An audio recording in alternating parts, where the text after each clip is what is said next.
Welcome back, everyone, to the Alienware Lounge here. We just got to see an incredible game one of Rival versus Sanguine, and we will talk more in depth about that during the halftime show. But for now, gentlemen, game number 2. Anatoly? This is going to be an exciting one here, Zeros. Dignitas up against PK, your former team as well. What are you expecting from this matchup? Both my former teams, actually, so I don't know, man. I haven't seen enough of PK, so it's super hard to do. What are you thinking, Yannick, here? Dignitas going up against PK. This matchup, Dignitas or PK? I'm expecting Dig to play a lot of pressure and take advantage of mismatching the soul lane again, Rowe versus Variety, so I think this one's going to go Dig's way. Well, to start things off here, we got Team Dignitas!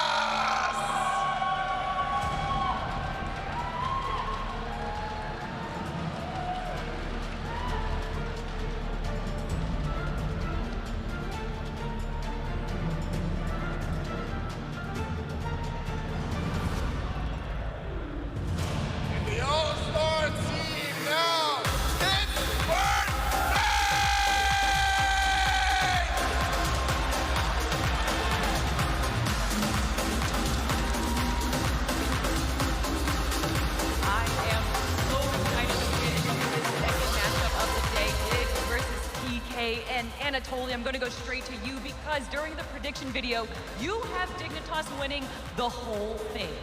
I am a little biased, to be fair, former Dignitas member, but for good reason for them to perform the way they have to close out phase number 2, losing to United and Renegades in ending of phase number 1 to transition to phase 2 to beat them Zeros. That's got to be a great 180 for them. Yeah, I mean, they struggled before that too. The week previous to that, they had a lot of struggles. They come into the last week, I think they 6-0, like a 3-0 United, the 3-0 Renegades. Two of the top teams, right? So just performing so well lately. Let's see if they can still do it. Yeah, I think what was interesting is we saw Dig kind of abandon that role swap, kind of interchangeable positions between Ataraxia and Hurriwind. And we saw them form their own identity towards the end of the split. And I think that's going to carry that momentum towards this game, Dig versus PK. We're already into picks in bands of game number 1 of Dig versus PK. And we're seeing, of course, after that last game, we don't want to see Jormungandr ever again. Especially with Rowe, because like, we've only seen PK play 3 sets with the new roster, right? And I think every time, I think Rowe has 100% win on Jormungandr, and on any other god than that is kind of low, so. It feels like if he's not playing Jormungandr, he's playing the big baby at the end of the day. So we were talking about the Variety versus Rowe matchup. Is that what you're expecting today, Yannick? Yeah, I don't know if I'm expecting the big baby, but Variety versus Rowe, with this Jormungandr banned away, Rowe's going to have a tough time being able to stalemate the lane here against Variety. I think we saw Rowe in an interview earlier where he said like he wanted to hide a little bit for Worlds as well. So like even the last couple of weeks when he played, he only played 3 sets. But maybe he played some Kumba back then, did not look good. He played some other gods, didn't look good. But maybe he has something up his pocket here. I think a lot of teams have been hiding a lot for Worlds. I mean, like look what Rival brought out in their set against Sanguine. Yeah, interesting to see PK let this Persephone through. Some teams have been banning it pretty much all the time. Some teams have been letting it through first pick, seeing if the other team is going to be able to take advantage of all that pressure that she gives. I know Hurriwind is a very experienced Persephone player, so I'm surprised to see them give this away. And Zeros, for some of the changes to Persephone as well, how do you think Dignitas are going to perform with this pick? I don't know. As I said earlier, like in previous set, I think Persephone might be overrated, honestly. She has a really strong ultimate. I think her ultimate is one of the best in the game. But apart from that, people know now how to juke her plants, right, her too. And that makes her a lot weaker. I think that's something that we even saw towards the end of placements. People not really prioritizing Persephone here. We are going to see if that's going to be a little different in this game number 1, and we're getting Tier. Yeah, I think if you're PK, you're very happy trading the Amaterasu and the Thor for the Persephone. And this Khepri has been a signature pick for Trixtank throughout the second phase. What about Tier as well, though? For Variety here as well. I'm thinking back to Season 3 Obey Variety. If we see that today, I don't have much hopes for PK. Yeah, Tier is a very dominant character in the laning phase as well. Ama, typically a weaker character in the laning phase, so we'll see how that goes for them. We saw this matchup, Rowe played Amaterasu against Solo Troll when he played Tier, and I think Solo Troll soloed Rowe about like 2 or 3 times that game, so if this could be Amaterasu supporter, we're not sure yet, because like maybe we said a Rowe likes the Jade Emperor crown gods a lot, you know, like this tanky kind of safe solo laner. So maybe this is going for EmilZy Amaterasu, but we'll see. Great counter on this Poseidon pick as well. Being able to cripple the tier, cripple the Khepri, no more abduct, no more fearlessness. I like this pick from PK. Yeah, definitely. And I think the tier is going to be, with the buff, is going to be a very big pick for Dig here. Well, talking about Dig as well, in phase 1 and phase 2, when they did go up against PK, they were able to take them down both times. So what is PK learning? What did PK do to observe Dignitas?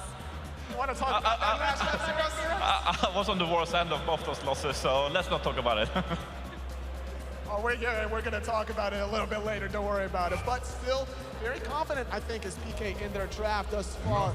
Locking in now the Cerberus, which we haven't really seen often, Ionic. Why haven't we seen Cerberus until now? I think the stun is just a little bit too unreliable and a little bit too conditional because you have to have that ghastly breath or those 3 auto attacks to get the stun off. Off of some setup though, Cerb can be extremely strong, and he's one of the more damaging Guardians as well. And honestly, with 42 magical penetration for your other magical damage source, wouldn't you want Cerberus more often? This is something that Splice ran a lot in Season 5. Yeah, exactly. And now they have paired with Poseidon, which probably builds Spear of Magus, right? So you have Shred from Spear of Magus, you have the Cerberus too as well. That's a lot of Shred. They could even look to a magical ADC in the duel lane there. I'm really happy to see Batz here. And with a Cupid rounding it out for Dignitas. A lot of team fighting ultimates if this Cupid gets locked in. Who is the focus point? Why are you drafting this many team fighting ultimates if you're Dignitas? I think Dig has some strong laners as well, so if they can get to the team fight phase, that's why they're drafting the Cupid, because they know that if they can get there, they're going to win the game. All right, if you're PK Zeros, is Neith how you finish out this team right here? I guess. It's probably Deathwalker on Neith. We see it in an SPL playing the Neith, so I would assume it's both on the Poseidon. I thought they might lean towards the Poseidon mid, because we've seen Deathwalker play that as well, but I think the Poseidon dual lane makes more sense here. Yeah, Neith Poseidon, a very dangerous combo. A lot of beads forcing on the side of PK, so look for them to be looking for picks in the mid game and translating that into a big lead. Even global pressure to maybe bail out Amaterasu from her early weak laning phase. The Thor enveloped on, the Neith World Weaver. I like that idea. Keep Rowe safe in the solo lane. Gentlemen, this game is going by really quickly. Picks and bans are already done, and I got to get your predictions right now. Ionic, who do you give it to, Dig or PK? I'm going to have to go with Dignitas. I think Hurriwind's Persephone is going to make a big impact, and I think Dig's going to win the game. You know my prediction, Kelly. I don't know why you got to ask me, but I will say Dignitas without a shadow of a doubt. Khepri revive as well to deal with the aggressive nature out of PK is a good counter. This one is super hard for me, but then again, we haven't talked a lot about it, but like, adapting also is on his signature 4, right? And they have the global out of Neith as well, so I think I lean towards PK. Ladies and gentlemen, it is game number 1, Dig versus PK, starting now.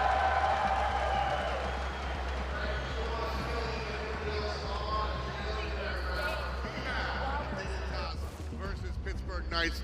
It should be an interesting matchup. I mean, we got Persephone, game number 1, top manager, here with Aggro. Man, I'm so excited to finally just sink my teeth into the SMITE World Championships this year, and no better way for Dignitas, I think, than this draft. I mean, getting Hurriwind Persephone is such a big deal. I feel like he might be the best Persephone player we've seen so far at the SPL level. I'm surprised PK gave it to him. I mean, this is, I know I'm a big guy and I'm talking about a buffet, but take your choice. Variety on the tier, QvoFred on the Party Monkey. I mean, this is what Dignitas would pick if they had a blind choice. So, I mean, this is, it's going to be uphill for PK. That said, adapting has his own speed buff on Thor, so it's not like Pittsburgh Knights are coming to a knife fight. No, I mean, they're in a pretty decent spot, but EmilZy's able to invade, take away the speed buff from QvoFred. Cuvo starts at his own red, is going to take time on this left side jungle. He's going to clear this out with help from Ataraxia, whereas Trixtank's job is to try and get some harassment, but he's in trouble. Variety's here, but it's not enough. First blood for Rowe, the player coach. Man, I mean, that start looks so weird, and it kind of caught me off guard that Trixtank's willing to just walk into lane right in front of 3 people. Maybe didn't check to see which relic EmilZy had, but you've got to know he's got Horrific Emblem. Trixtank has Blink, never gets a chance to get it off. And look, EmilZy's job there, or Trixtank's job there, is to just make sure that adapting, splitting all the farm in the jungle. He makes Rowe split speed, he makes Rowe split blue. But if they get first blood on you, then that kind of evens out that experience sharing. I think that's absolutely just didn't realize EmilZy had horrific emblem. Because without that relic, he probably walks on through, takes a ton of damage, but heals it up no problem. All of a sudden, you're in the quicksand. And, well. But with that start, I mean, Cubo doesn't get either buff on the left-hand side for PK. He lets Deathwalker and Vote get their own red and purple respectively. And so Dignitas is considerably behind overall in XP right now. They're down about 2k XP. And it's going to continue. Trixtank trying something interesting here and foregoing the Guardian's Blessing, which is an interesting look. Now, Guardians are sort of getting more farm because they're traveling more, they're in the jungle a little bit more, but on the same hand, they're also sharing more experience. So, sure. I mean, this is straight up, Ryan, do you like it? I mean, I like the idea that EmilZy's gone for. He doesn't start with the Guardian's Blessing either, but then buys it a little bit later on. Right. You might see Trixtank do the same. It's just about the opportunity to go ahead and back. That, of course, was started by our junglers. We've seen them kind of clear the right side of the jungle, back to base, buy the Assassin's Blessing after the fact. And so we'll keep an eye on that one. First invade of the game coming out from Pittsburgh Knights. The red buff is theirs. And there it is, it's theirs. Easy peasy, because Trixtank's just now hitting level 2. Hurriwind didn't get a chance to back. He tried to earlier, but did it so in a bad spot. EmilZy was able to stop him, so he can't back for those full boots, which is a big reason why the start is so potent in the first place. This start for Dignitas is not looking particularly clean so far. I'm unimpressed with what I've seen from the first 3 minutes.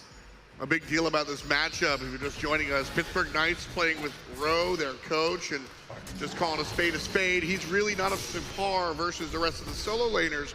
So you start off in his lane, you get him not just a lead, but a first blood. Variety has kind of evened that out a little bit, but allowing him to kind of start with some gas in the tank, it's a nice look. I love the idea of the Cerberus pick too, because Cerberus, you think of him as this big damage guardian, and he still brings that. Good control, as you can see from Rowe, stun at the same time. But that heal that Tier has is a huge reason why he's so potent in this lane. It's a low cooldown, big heal. Cerberus passive not only anti-heals, but gives him some of that heal in return. So he's really getting that benefit that Tier normally has to himself. I think this pickup is actually very smart, and I love the way that Pittsburgh Knights have gone with beads burners around it. Rowe is going to be able to capitalize with that Stygian Torment should he get the opportunity. These are the type of ultimates and abilities that work well versus Tier. Tier, one of the best passives in the game. It's not all that flashy, but you just can't see him for longer than a second.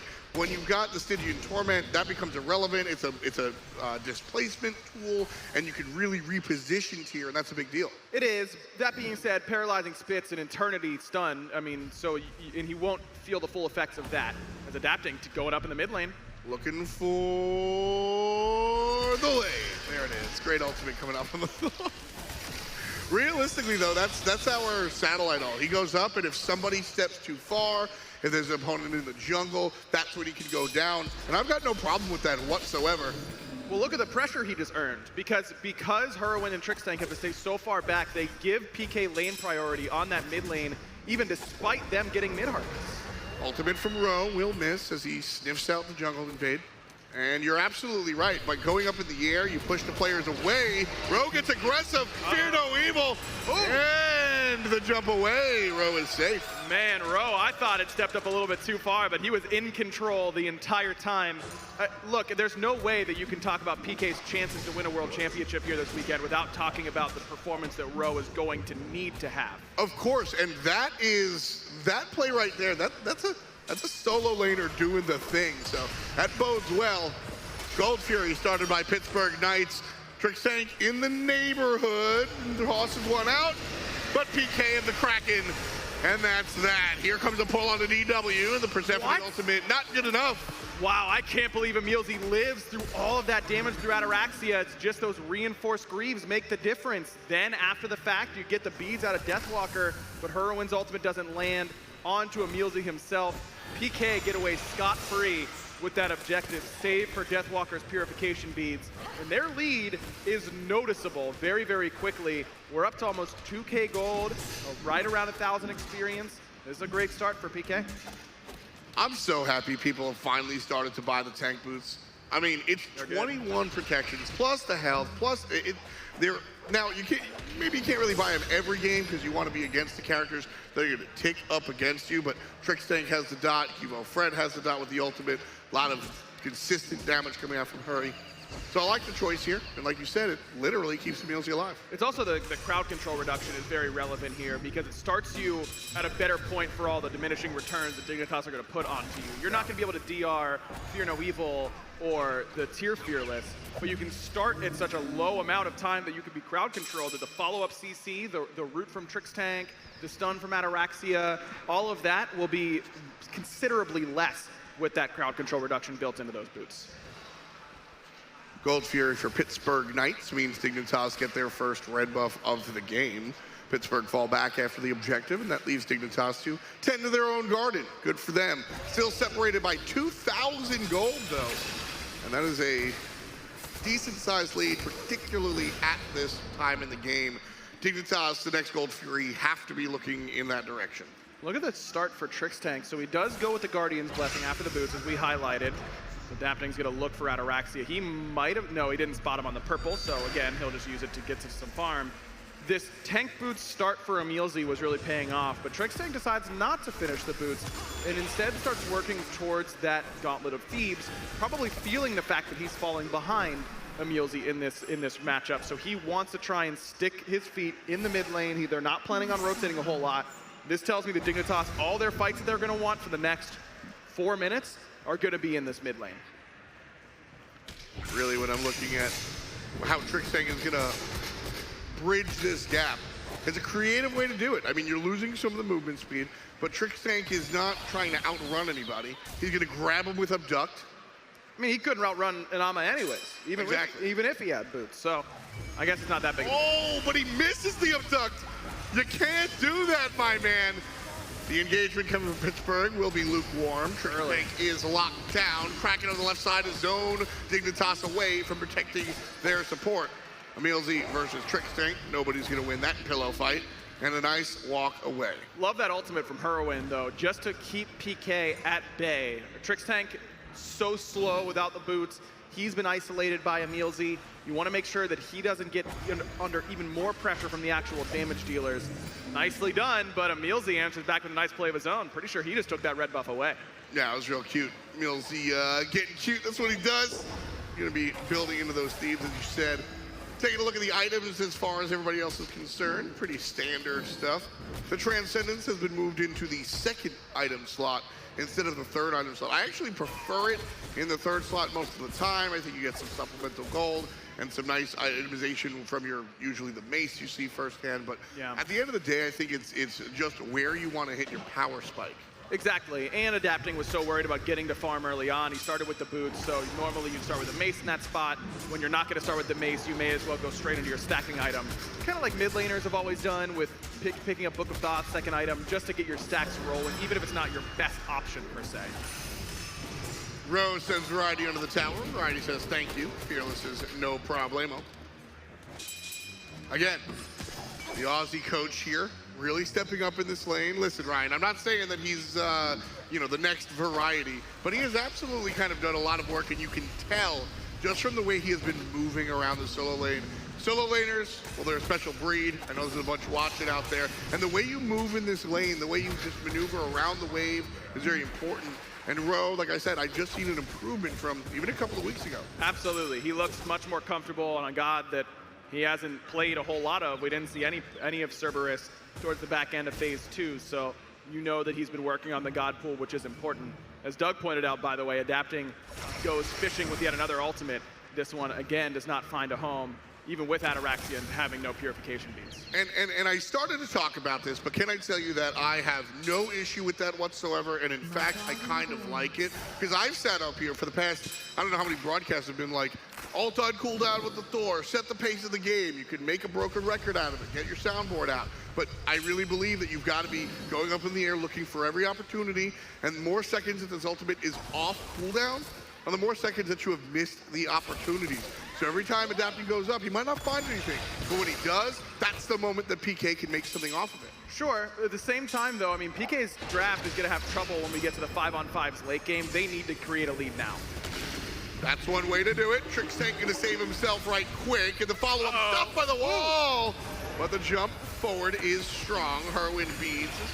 Uses EmilZy for it. There's going to be the knockdown on support. Hurriwind gets the kill. Variety all the way from the short side, zoning 3 separate players, and it's 1-1. Hey, if you weren't really sure if Persephone ult is good yet, first of all, stand up in the crowd so I can yell at you right now. That ultimate, insane at locking down these frontliners. EmilZy, no chance to get away as soon as he uses his CC immunity, and Hurriwind times it perfectly. He uses it for his own CC immunity and locks down EmilZy at the same time. And this is exactly when Dignitas wants to be taking fights, with Hurriwind having just finished that Doom Orb. This build really starts to feel strong as soon as you finish that Cursed Orb, and then you get another big power spike right now. Look at the difference in power between Hurriwind and Deathwalker. Deathwalker sitting at Transcendence 2, hasn't even started stacking yet, whereas Hurriwind has his big power item online already, and it helps him with mobility. This is exactly when this build starts to really swing. Like you said, didn't even have to use the beads. I actually miscall it. I just see Hurriwind go CC immune, and it's that good timing of the ultimate. Very similar to why we saw on her so successful in phase number 2, with the fact that you could use your ultimate as a CC immunity in these moments, and also have beads for after the fact.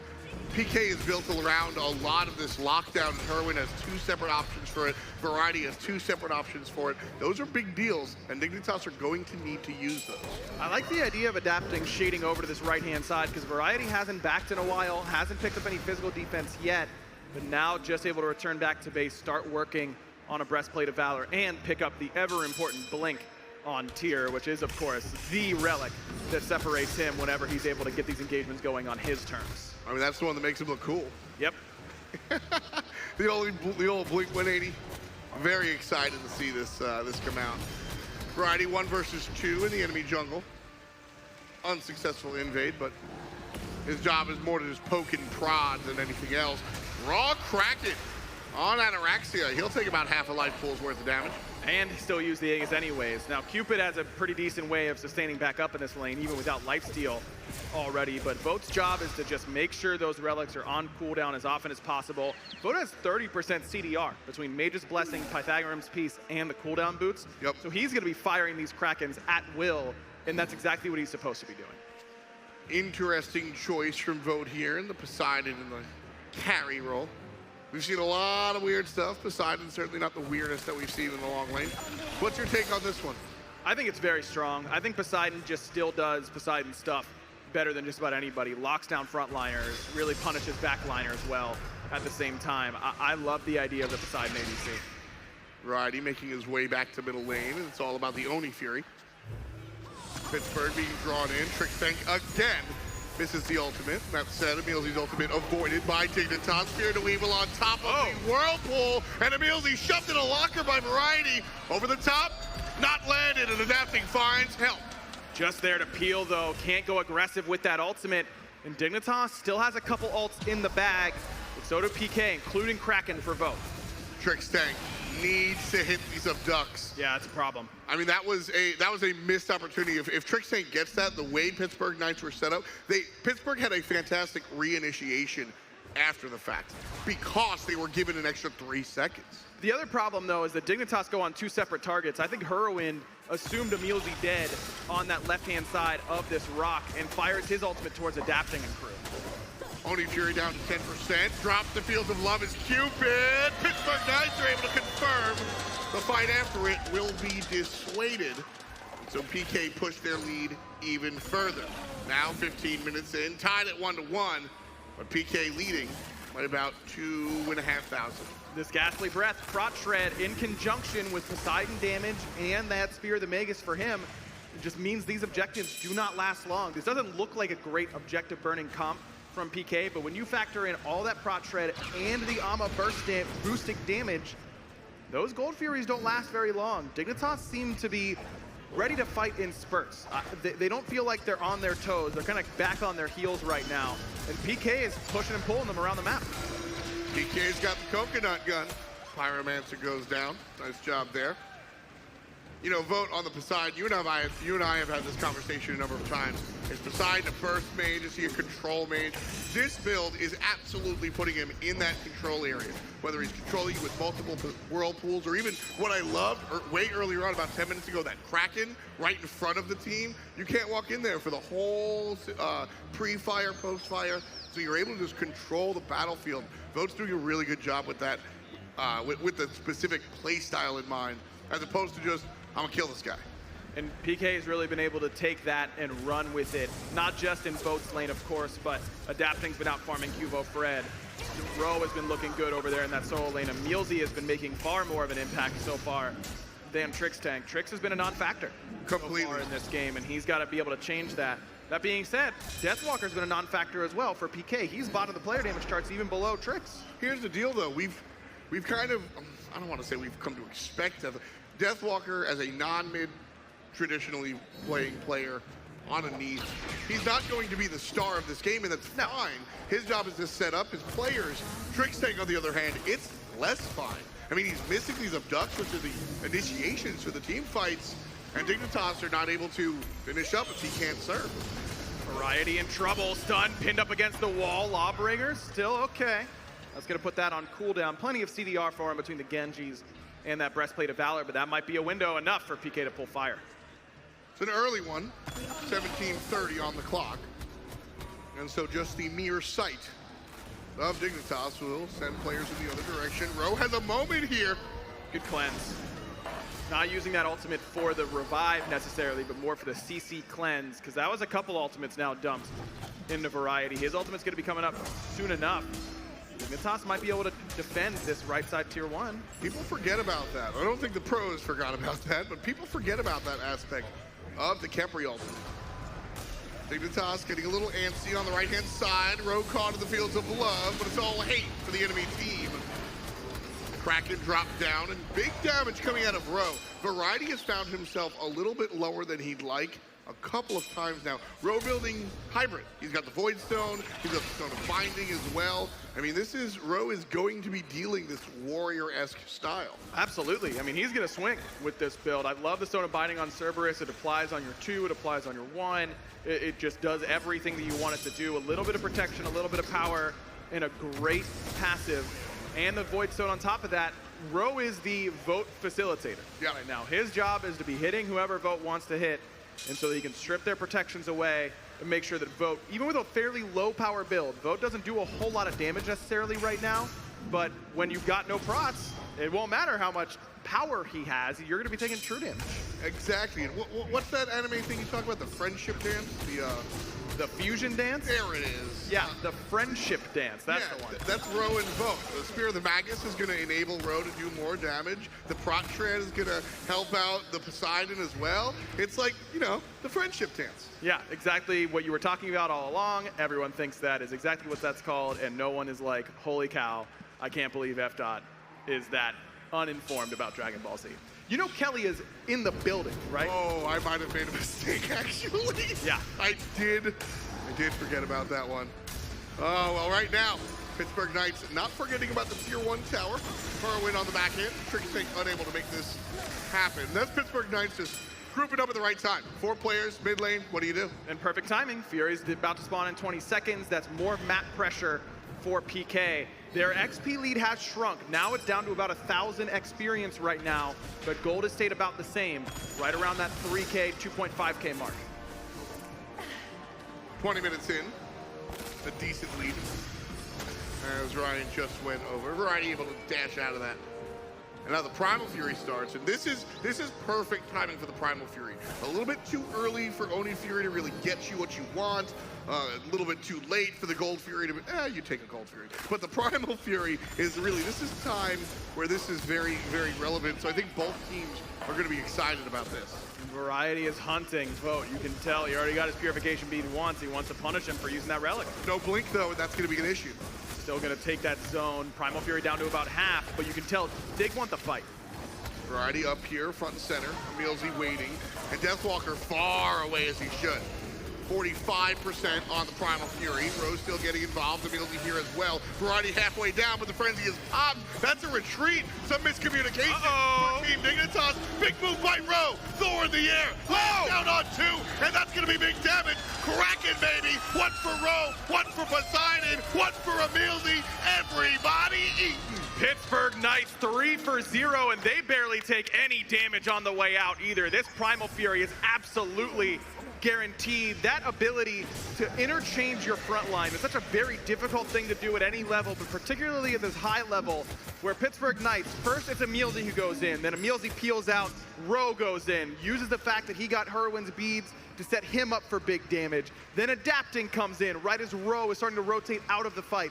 It means that everyone from Pittsburgh Knights takes a little bit of damage, but not enough to die, and they're making sure that Dignitas' carries don't know where to throw their spells. It's also a great way to kind of cover the fact that Rowe's not up to speed. Maybe he's caught up to speed. Fire Giant is the speed that we're looking at right now. 25% of the big boy. Variety down a half, pushed out. The rest of Knights still hold on to the objective. No ultimate from Variety. They've got it. That baby, Pittsburgh Knights with the Fire Giant. Man, they are looking good right now. Rowe has looked phenomenal, 2-0 and 2 for him. But it's been the ability to get in and out of these team fights consistently. And Dignitas just looked like they are on completely different pages. The engagement tools for Dig are difficult to execute. It's Variety finding a Blink Fearless. It's QvoFred finding someone with that Fear No Evil. But these frontliners have CC immune ults that are going to get them out of these things. And it's forcing Dignitas' carries to stay too grouped and too close to the front of the team fight. And it's allowing for easy engagements by PK. Do you think this was an underestimation? Do you think that Dignitas thought Variety's just going to come in and big Dignitas this lane? I think that they were expecting Variety to handle Rowe more than this in lane. But I don't think they thought Variety was going to be 9-0 by this point, hard carrying the game. I think that Dignitas just assumed that they would be off to a better start. I think they messed the start up and didn't do a very good job there. That put them on the back foot. And I think the Trixtank falling behind early, I mean, he got Thieves way after EmilZy. He's on a character that doesn't fight as well early on. And then his first two engagements, both with, that could be a confidence thing where maybe he doesn't want to look for those engagements anymore. And listen. It's barroom conversation. It's not real X's and O's. Trix and Cuvo, historically chokers. I'm just saying. Pittsburgh getting ornery here in the enemy jungle. Another red buff invade. We got it good. As we look at the rest of the team, though, I started to mention this. The play style that Pittsburgh Knights are doing, it behooves them with the substitute. Because Rowe doesn't have to be this big stanchion of you can't pass here. They pass the hot potato of aggro, and it works really well. And that's what's enabling him, like I said, whether he's caught up to speed, whether he's not, we can hide that fact with their playstyle. Yeah, but his build leaves him fairly vulnerable. It's not super tanky. It's his levels that's really doing it for him at this point. If Trix just blink of ducks Rowe, they're good, but look at this! Had no idea. Rowe from behind. Trixtank all the way in the dirt. Good ultimate. We'll save it for the moment. And Vote says no way. Number 5 for Pittsburgh. Thor in the air. Thor on the ground. Double stun. Hurriwind's down. Ataraxia's down. Pittsburgh Knights, lucky number 7, makes that 8. And Ryan, that might be game. I don't know. Hurriwind did so much damage in that dead state. He put Rowe and Adapting to slivers of HP. Now, it doesn't matter for Rowe. He's teleporting back in. I think that PK can just outright end right now. They can do it. I mean, there's no one. Trixtank will be up in 15 seconds. What can Variety do? 25 minutes on the clock. EmilZy's there, Adapting's there, Vote's there, Deathwalker's back. The Titan kills EmilZy, but the Knights kill the Titan. Game number 1, Pittsburgh. You can tell they are feeling it right now, man. EmilZy jumps up, cheers to the crowd. There's a big PK cheering section right in front of their booth. And look, Pittsburgh Knights came in playing with house money, man. They've got a sub who just came in towards the back half of the year. The man's a coach. No one's got any expectations for this team. I think that you go from being the team that had the most expectations, the super team, no way they don't win Worlds, to then the least expectations. I think that's a huge weight off their shoulders, and I think that you can tell they're playing much more loose. I mean, absolutely. Here you can see the entire team and Pixie Mix, their coach. Well, they needed a new coach. Yeah, they had one, moved over to solo. Gotta fill the hole. You gotta keep it moving. But no, I love to see the support from the crowd. We've got. Don't forget, these are European players. Their families have come all the way over here to North America. Real fun to see that. We saw the same sort of stuff with Splice last year, and this is real. the amount of support that you have in the stadium actually can translate to this sort of stuff. No doubt at all. The fans being on your side and on their feet whenever you start making plays, we've seen it make a difference season 4, season 5. It's going to make a difference here in season 6. Already with a single upset, 1 game in the books. It's Pittsburgh. We'll be back after this.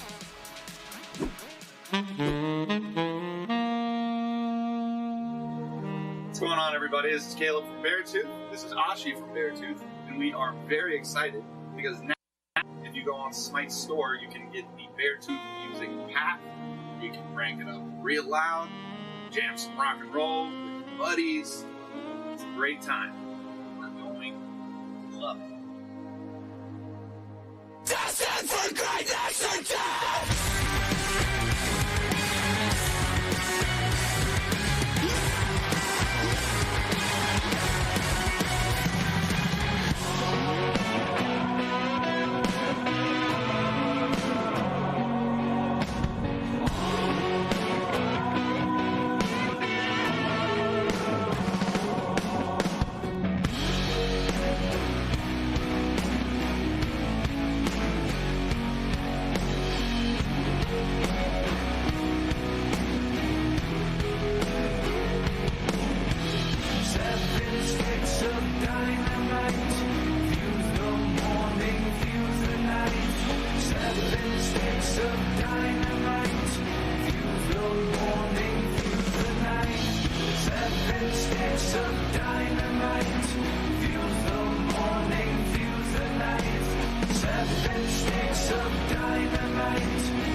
Welcome back to the Alienware Lounge here. Joining me, I got Zeros, Anatoly, and Ionic, and what an incredible game 1 of Dig versus PK.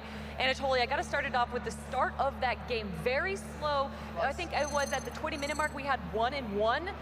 Yeah. What exactly happened to shift to PK just turned it on? It just felt like a better team fight from the positioning coming through. PK were well prepared. They poked out Dignitas' frontliners, and then they just melted too quickly. Yeah, I think what was really important for PK this game was they gave Rowe a lead, and that enabled him to stay even in that tier versus Cerberus matchup. And you saw when Rowe was even, he made such a huge impact in those team fights later on. He kind of won them the game with that ult at the end. Yeah, he did. Like, great performance for Rowe. But I also think Dignitas team comp, in my opinion, kind of weird. Like, sure, a lot of big team fights out. You have the Cupid, the Hambas, but I feel like there's no single target damage. Like, I felt like they could not kill anyone, while on the other side on PK, you have the Poseidon, you have a big Kraken to blow up anyone. So it's kind of weird. Quality over quantity is what I always say here. And I think that Cerberus ultimate alone outweighed the Fear No Evil and the Fields of Love. Yeah, definitely. I think what sort of came down to Dignitas' downfall was they kind of had some botched engages. Trix missed, I think, 2 plucks in the early game that PK managed to get objectives off of. They didn't really lose the fight, but since Dig could no longer go in, PK managed to sneak away 2 Gold Furies and managed to give them the lead in that game. Pretty easy to sneak those Gold Furies when you have a Poseidon on your team. So I like the draft of PK and the positioning of the Poseidon as well for Vote. But I mean, you're talking about that having that objective ability, but Dig definitely had a lot of objective abilities there. Why did it not work out for them? The thing is, fighting around objectives, they don't have the same kind of DPS as PK's draft. If they start a Gold Fury, they kill it so fast. They have great secure 2 with the Kraken. Then on the other hand, on Dignitas, they have pretty bad DPS. They have Persephone and Cupid, like no hyper carry to really blow this Gold Fury up, for example. And then they don't have like super great secure either, so. Yeah, the burst damage just wasn't comparable to the Kraken. Yeah, if you're Dignitas, you're really scared when they start a Gold Free because they have the Ama passive, they have the Poseidon damage, and the ADC damage out of Neith, and their secure is also insane with the Kraken and the Neith weave. I do want to focus a little again on that solo matchup variety versus Rowe. can hear the audience is a bit excited for PK coming out of here, but the Variety versus Rowe matchup, something that we did not think that Rowe is going to take it above. What do you guys think Rowe is going to have to do here again to take this? I think Rowe is just going to try to throw Dignitas for a little bit of a loop there. No one really expected their Cerberus, I think, from Dignitas, and that was their ultimate downfall. They couldn't really get the solo pressure against him. It's a high-risk, high-reward kind of pick when it works. Paired up with a Poseidon, it worked out really well for PK in game 1. Yeah, with the solo lane matchup as well. Eonic mentioned it earlier. Rowe get away with murder, getting the first blood as well. Puts him in a good state in that lane, right? But then again, it didn't look like that tier had... Like, he wasn't that far ahead just to go first blood, and it didn't look like Tyr could really punish the Cerberus anyway, so maybe that's just a good matchup for Cerberus, I'm not sure. Yeah, I'm going to be interested to see what Dig does with the Persephone here, because it didn't have as much impact as I thought it would.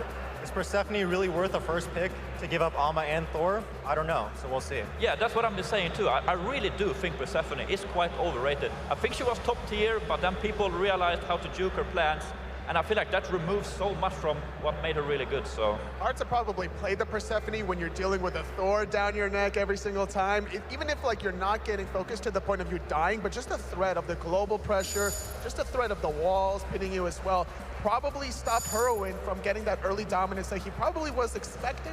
Yeah, PK had 3 really good picks into Persephone. They had the Thor, they had the Ama, and they had the Neith to really focus her down. It looks like, again, that they are not too concerned about Persephone with Dig. Now picking Persephone again. It seemed like Dig was quite confident in that pick last time, but how are they going to round out their team to help Persephone? I don't like it too much, I think. Like, I don't think the Persephone really had any big impact last game, honestly. If anything, I think the Neith did a lot more with the Neith fast and like just getting more pressure in the mid lane in general. So we'll see if we can do better this game, but I'm kind of worried. Well, this time around, they do ban away the Thor so that Persephone can breathe a little bit easier in the laning phase and maybe start making some impactful rotations. Another Amaterasu coming out here from EmilZy and Xing coming out. Yeah, Xing, another great control character. Maybe this even goes over to Rowe again, and they put the Amaterasu on EmilZy, but 2 flex picks here. This reminds me of Season 5 Splice, when they would draft a Guardian early and kind of flex it between support and solo lane of Aurora and Divios back then. A lot of it was Artio, it was the Cerberus, and also the Xing. Yeah, I think it's really smart too, because Amy's support, she's really good level 1, and that's really what you want for your support. Doesn't have that much CC, but she still has a lot of mobility, and she hits super hard with her auto attack. Also Tian in the solo lane, super safe, right? You have a double leave, you have a CC immune out, so like Rowe should be, whatever Rowe goes against in the solo lane, he should be fine. Yeah, Amaterasu for PK can even flex into 3 different roles here. I've seen Adapting play a lot of Amaterasu jungle and ranked. We don't know if he's gonna pull it out. Ooh, Sobek, Yannick, you know a lot about the Sobek. Yeah, I think this is going to Trix, and I think this pick is to help peel all the dive that they're going to have for the Persephone. Sobek, an incredible peel character. He has the knockback, and he has the pluck to get someone away from your carry. It looks like PK seems to be going with the same strat that they went with game 1 here. So, Anatoly, you want Dig to win. What is Dig going to have to do differently? Is it more about the playstyle rather than the team comp? It's definitely about aggression. When you have King Arthur in the solo lane that doesn't get off to an early start, then why even pick King Arthur in the first place? Go for more team fighting focus. That's why PK going for the Amaterasu. They don't care about winning the matchup. They just want Rowe to do late game solo lane things. This Poseidon is going to do a lot of work for PK, and it did a lot of work in game 1 as well against the tier. This Poseidon's a good counter pick to what Variety likes to play. The tier, the King Arthur, both 2 very comfortable picks for Variety. Yeah, also I think Poseidon in the duo lane, like Poseidon ADC or whatever you want to call it these days, I think it's kind of underrated. Not underrated, but I think it should be played more than it does, because it counters so many strong solo lane picks that get really disabled by cripples. And also Poseidon's literally one of the best one-on-one gods in the game, and like duo lane is all about one-on-one now, so I think that Poseidon, through this tournament, I think we're going to see a rise of the pick. Zeros, one of the biggest complaints that you had about Dignitas is that they didn't have that single objective damage. How would you want them to finish out their comp here so that they don't have that issue again? Yeah, right now they have the same issue for sure. Like Persephone is not like super good at blowing up one target, especially at tank. So if Ataraxia is gonna opt to play a hunter again, I really think you should look for some of the hyper carries with like a hunter with a stim, you know, like a Rama or like even maybe not Artemis, but something with a steroid. Just a safe middle pick, I think. We've seen a little bit of on her, a little bit of the Ho-Yi actually as well from PK and also from other teams like United as well. So wouldn't be surprised to see a physical hunter here. Yeah, I think Dig have made good adjustments in this second game. They banned away the Thor first phase, and they forced them to pick their important characters, Xing, Tian, and Poseidon, and they were able to ban away the Neith as well in the second phase. I'm liking the stall here, actually. A lot of the picks and bans have been going by pretty quickly, but here it's a bit of a stall. That means that they're really thinking about what they want. PK potentially going to be locking down the Hu Yi, and it is indeed Hu Yi. It's just a great god in terms of team fighting potential and safety-wise. In the mid lane, those two walls side by side is the best place to angle out your ricochets and go for easy poke. And we talk a lot about objective damage as well, right? You have the Amy support, adds a lot with her passive and her aura, and now you have Hu Yi and Poseidon. They get like same as last game. The way PK is drafting her right now, I think it's just so strong. The frontliners from Dignitas have to be worried because of those debuffs. The 10% damage amplification from Amaterasu passive, the Mark of the Golden Crow. The more out of position you are as a frontliner from Dignitas, the easier it is for PK to pluck you away. Ooh, going with Cupid once again.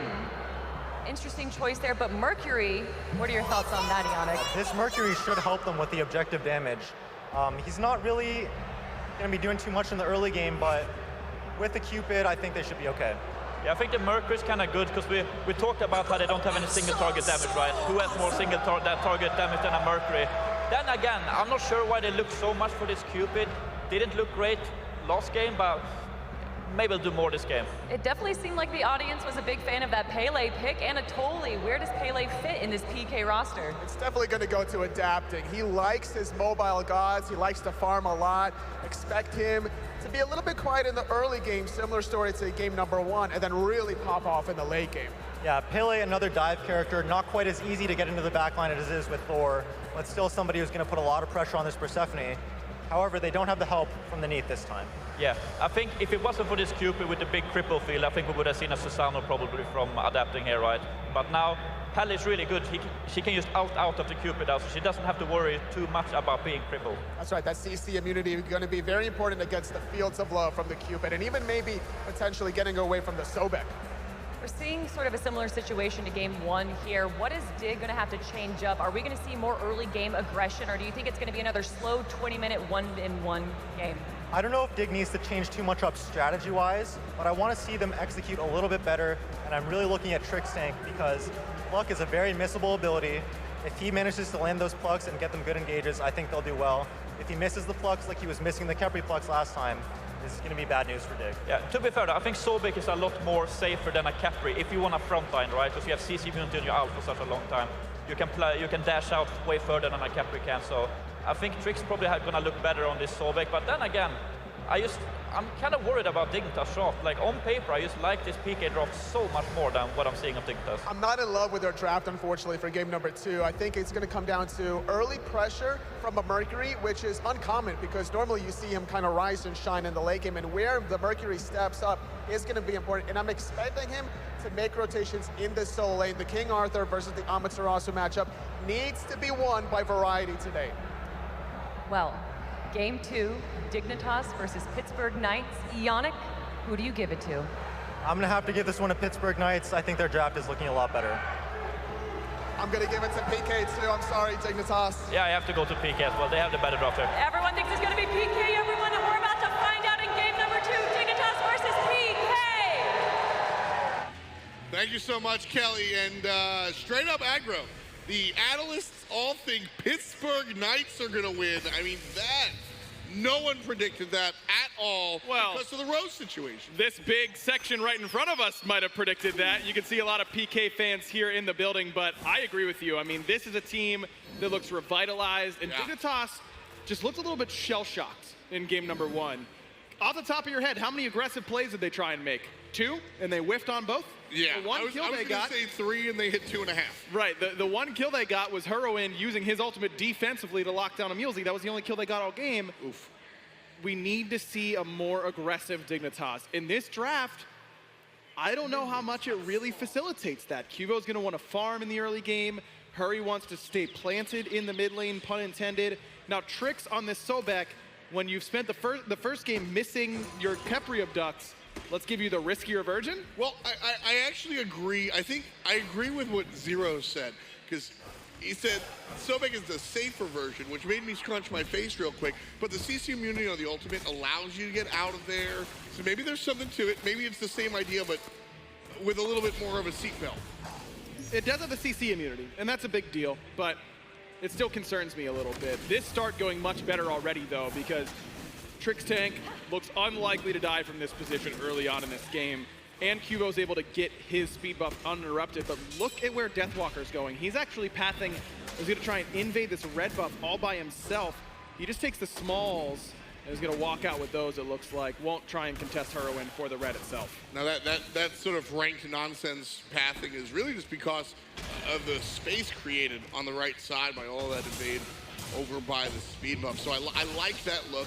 I like Deathwalker better on the character that can kind of do a little bit more. The Neith is strictly set up. So, I mean, Pittsburgh Knights have improved their draft. Also, I'm going to be excited about Xing Chen all week. I'm just warning you. And I like this choice here because I like Xing Chen.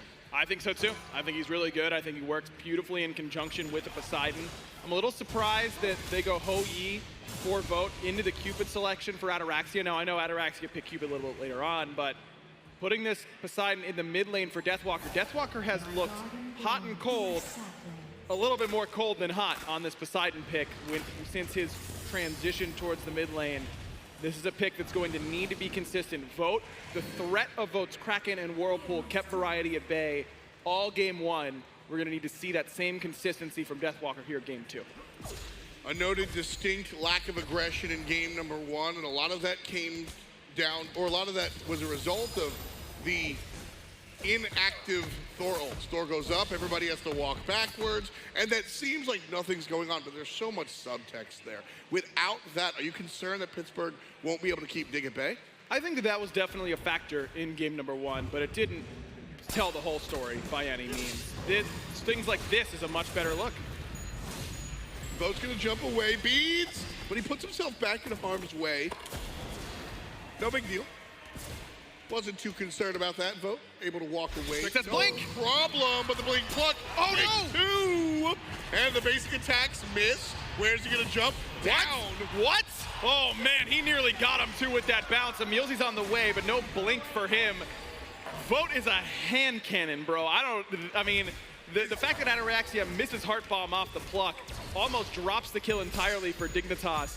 And then Vote realizing that instead of jumping away towards the jungle, that's where Trix was starting to shade over to, decides to try and make the play and kill Ataraxia. And you know what? He almost had him. I mean, almost, but there's one team with first blood, and it's not Vote's.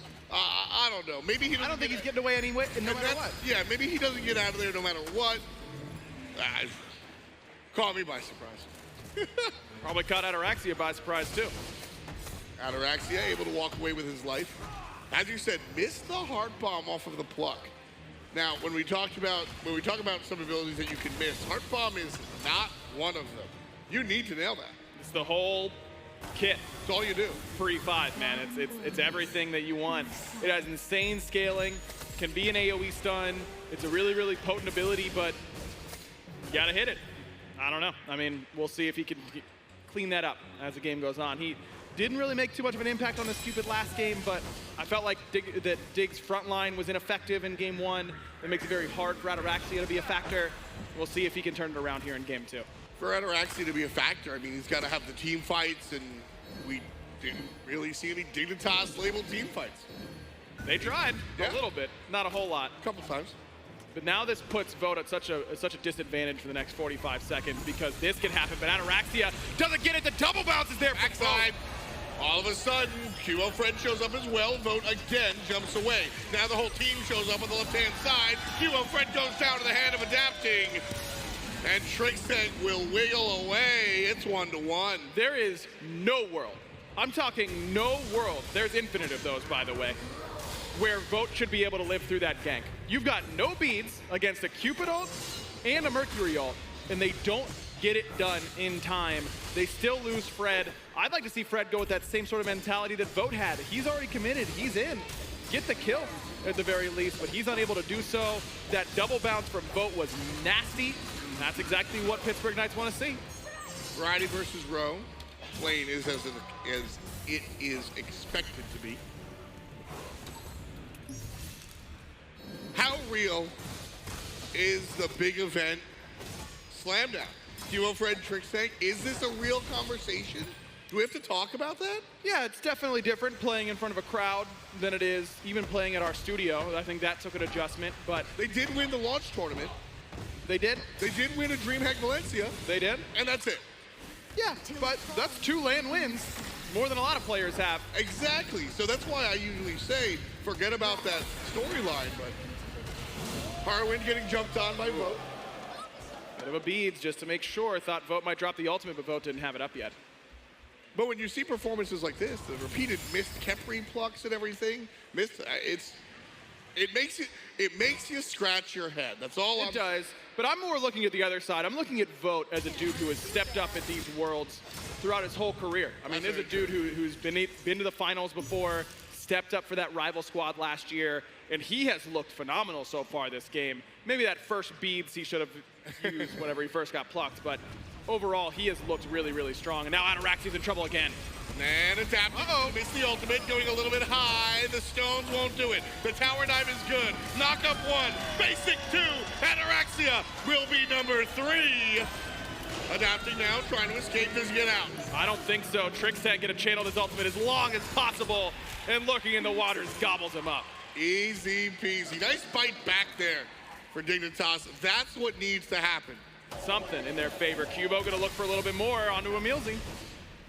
Well, what needs to happen is not get ganked in the first place. But if you do go down, we need the answer back.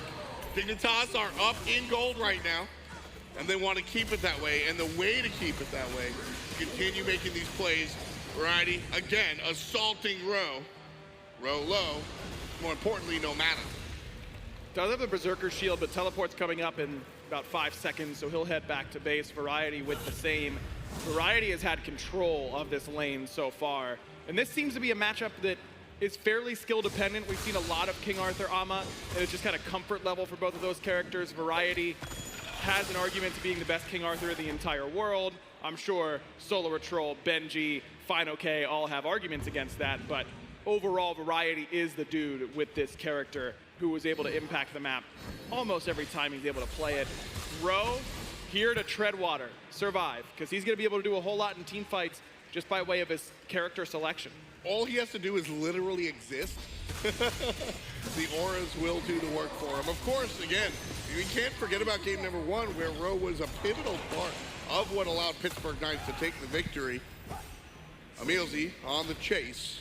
Trixtank and Cubo walk away. No problemo. Another Transcendence rush for adapting. Doesn't go into that mace tree. He's going to just go for that power option.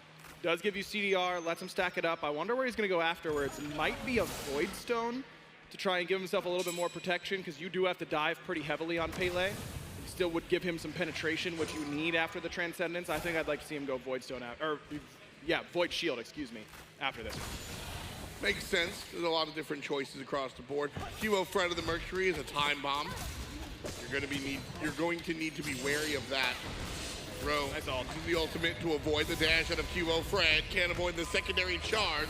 Here comes the damage out of Variety as well. Knocked up, knocked down. Variety shows up on the King Arthur.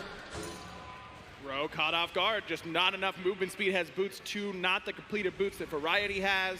And a really nice ultimate by QvoFred. You want to talk about timing on that and positioning. Is able to squeak past that wall. Thought he might run into it face first, but ends up hitting that ultimate at the perfect time. Gold Fury started here by Dig. You give it an inch, they're looking for a mile. Adapting does have the ultimate. And that will shy people away. Deathwalker as well. Dignitas, I think this is your analogy.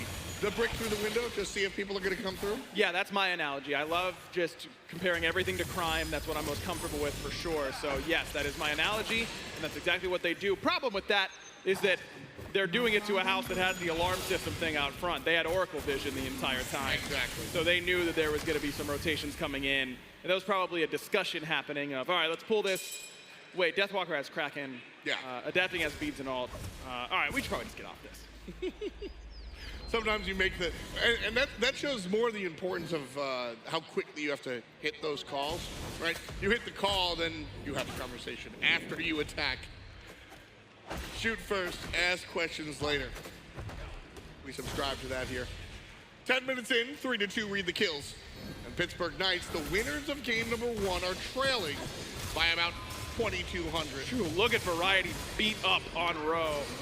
Rowe needs to be careful, man. Variety's getting close to enough energy to use that Excalibur's Wrath, but Variety's just pushing him under tower, keeping him at bay. Dignitas is not shading over that way. They're starting to lean towards this Gold Fury side.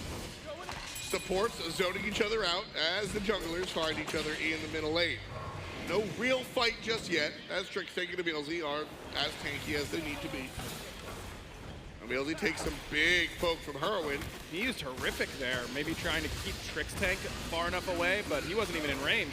Rowe again getting beat up. You know, some people think this King Arthur is boring to watch. I love it. Let him beat him up. Gold Fury getting beat up here. Halfway down, Oracles don't belong to Knights. And so Dignitas are able to get it, but the Knights know what's up. Kraken is down. All of a sudden the Suns come down. And the spread from Dignitas, nobody gets the goal. Awkward fight there from Dignitas. Trixtank trying to get the fight started, misses the pluck. So that means Dignitas got off Gold Fury without a whole lot of reason. Hurriwind has to walk through a choke point. Deathwalker hits him, and a little bit of a boost beads alert here on the world stage because Hurriwind used those beads already midair. Pittsburgh didn't want to go for this objective. Now Ataraxia didn't have ult, neither did Hurriwind. Cubo has his, but that's a Gold Fury I think I might be down to kind of dance with. The secure is so bad without Kraken, though. I mean, you're really rolling the dice at that point, especially with Cubo's ultimate being up. Hurriwind has pretty decent burst potential if he's able to flourish in, drop a harvest plant, and then immediately pop it. It's going to be at stage 2 because he just used flourish. I think it's the right call by PK to back that up. Rowe again pushed under tower. Our solo laners are probably going to stay in lane longer than usual. These characters are the ones that make the impact later on. You know, level 16, 17, I think we might see the transition here. At this point, let them just stay in the lane, battle each other out. Rowe will get punched in the face over and over again, but like the prize fighter he proved to be in game number 1, stand back up, deal with it later on, and then show up and go, you guys want extra power? Yes, please. Power, please. How about some movement speeds? Oh, yeah, that too. Yeah. And great setup ultimate. Does basically everything damage? for you. It doesn't do that much, right? It does 1,000 base damage level 20, Tom. 1,000. And that's before scaling, Tom. And she gets free power, Tom. She gets power built in. That's what I'm saying, man. It's preposterous. What? I'm fine. Don't worry about it. You ever want to see aggro Funch? Just ask him about damage on the Amaterasu ult. That's 4 digits, man. There's 4 of them.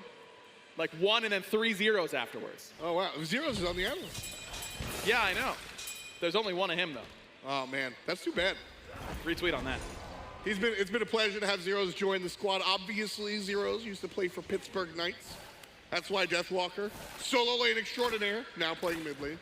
Rowe, player coach, setting up with this great story. The Gold Fury pulled 75% so far. Variety zoning out support and vote on the left-hand side. Rowe's gonna sneak on in, gets the dash, Dignitas, take the Gold Fury. The fight after the fact. Field drop, big, Xing, Chen, ult, Trixtank with the double, and Vote is able to answer back with just 1. Beautiful blink pluck. Vote still has dive bombs, so he's able to create some distance, but Dignitas still looking aggressive. Adapting, never a part of that conversation whatsoever. Was not present for that fight at all. Dignitas do a perfect job of using Variety's lead. He's level 15 right now. He was so close to unkillable. It takes PK so long to bring him down.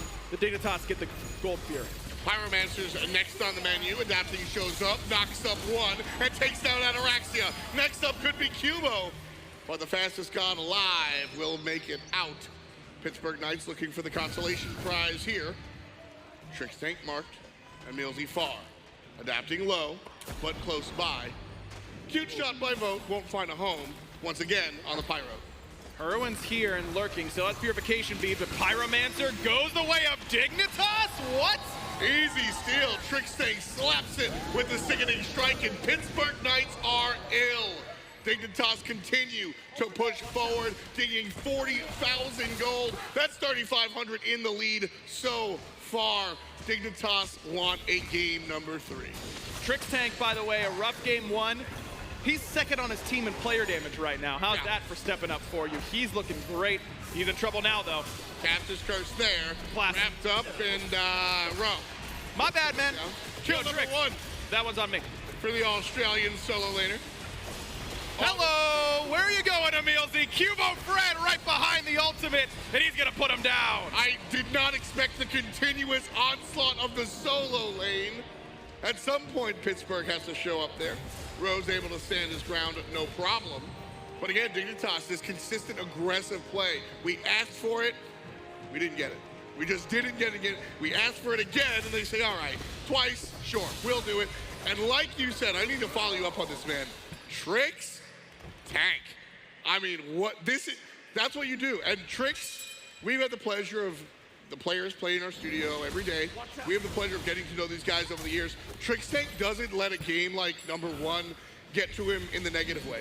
He lets it get to him in the positive way. He channels that energy and goes, I screwed up so bad. Watch game number two. The amount of times he said that to me in the hallway, I'm sure he said that to his team today.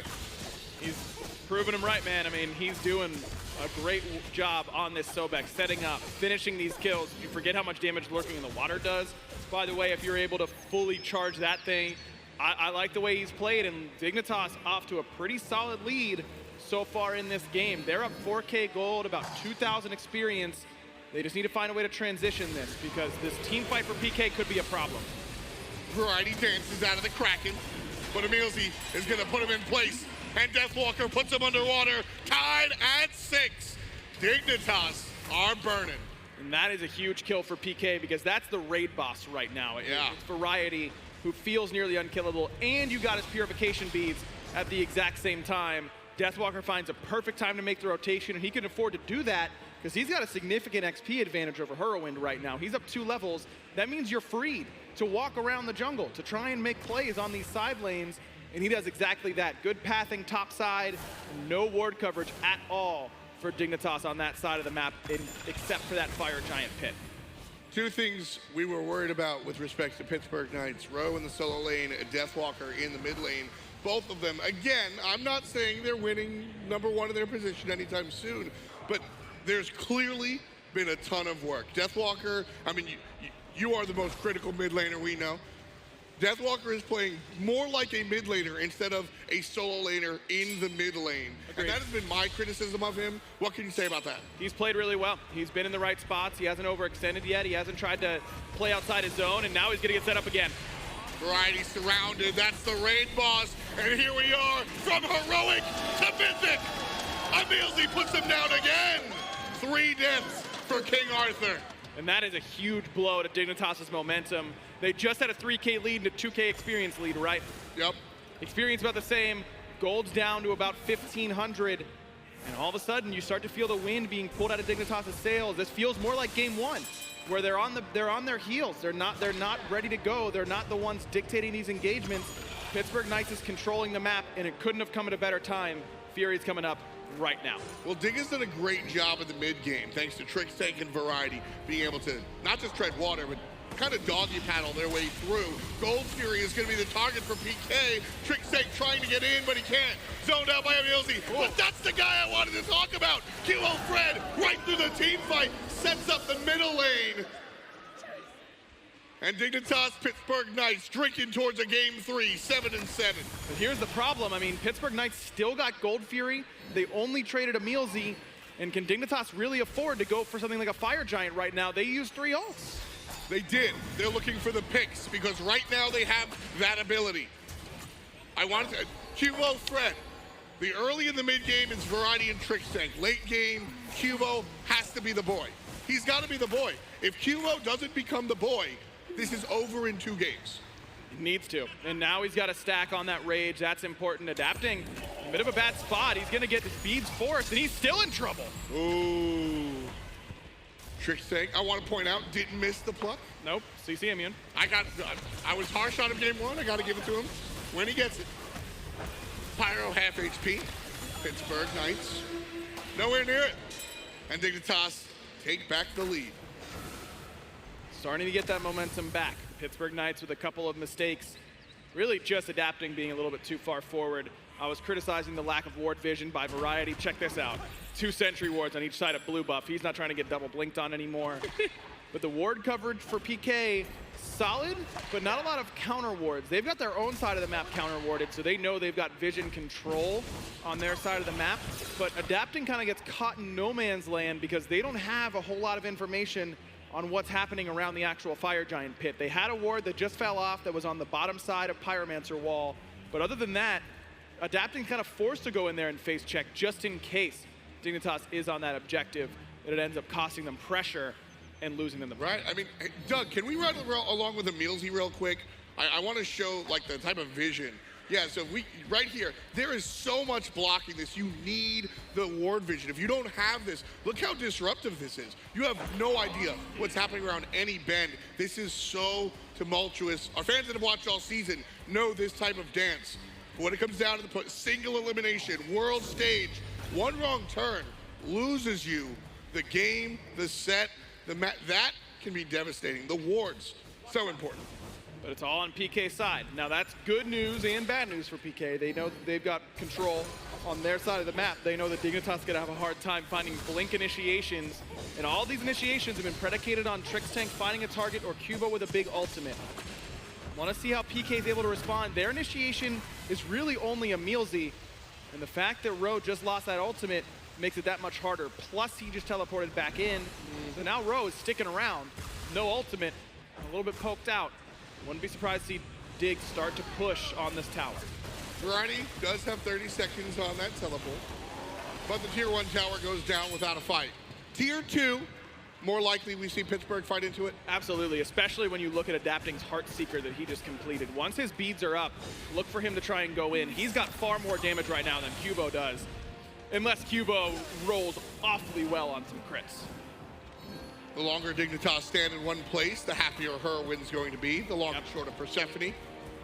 She builds up a whole bunch of plants and blows them up. So if Pittsburgh stays mobile, Hurriwind's got to stay mobile, and it puts them at a disadvantage.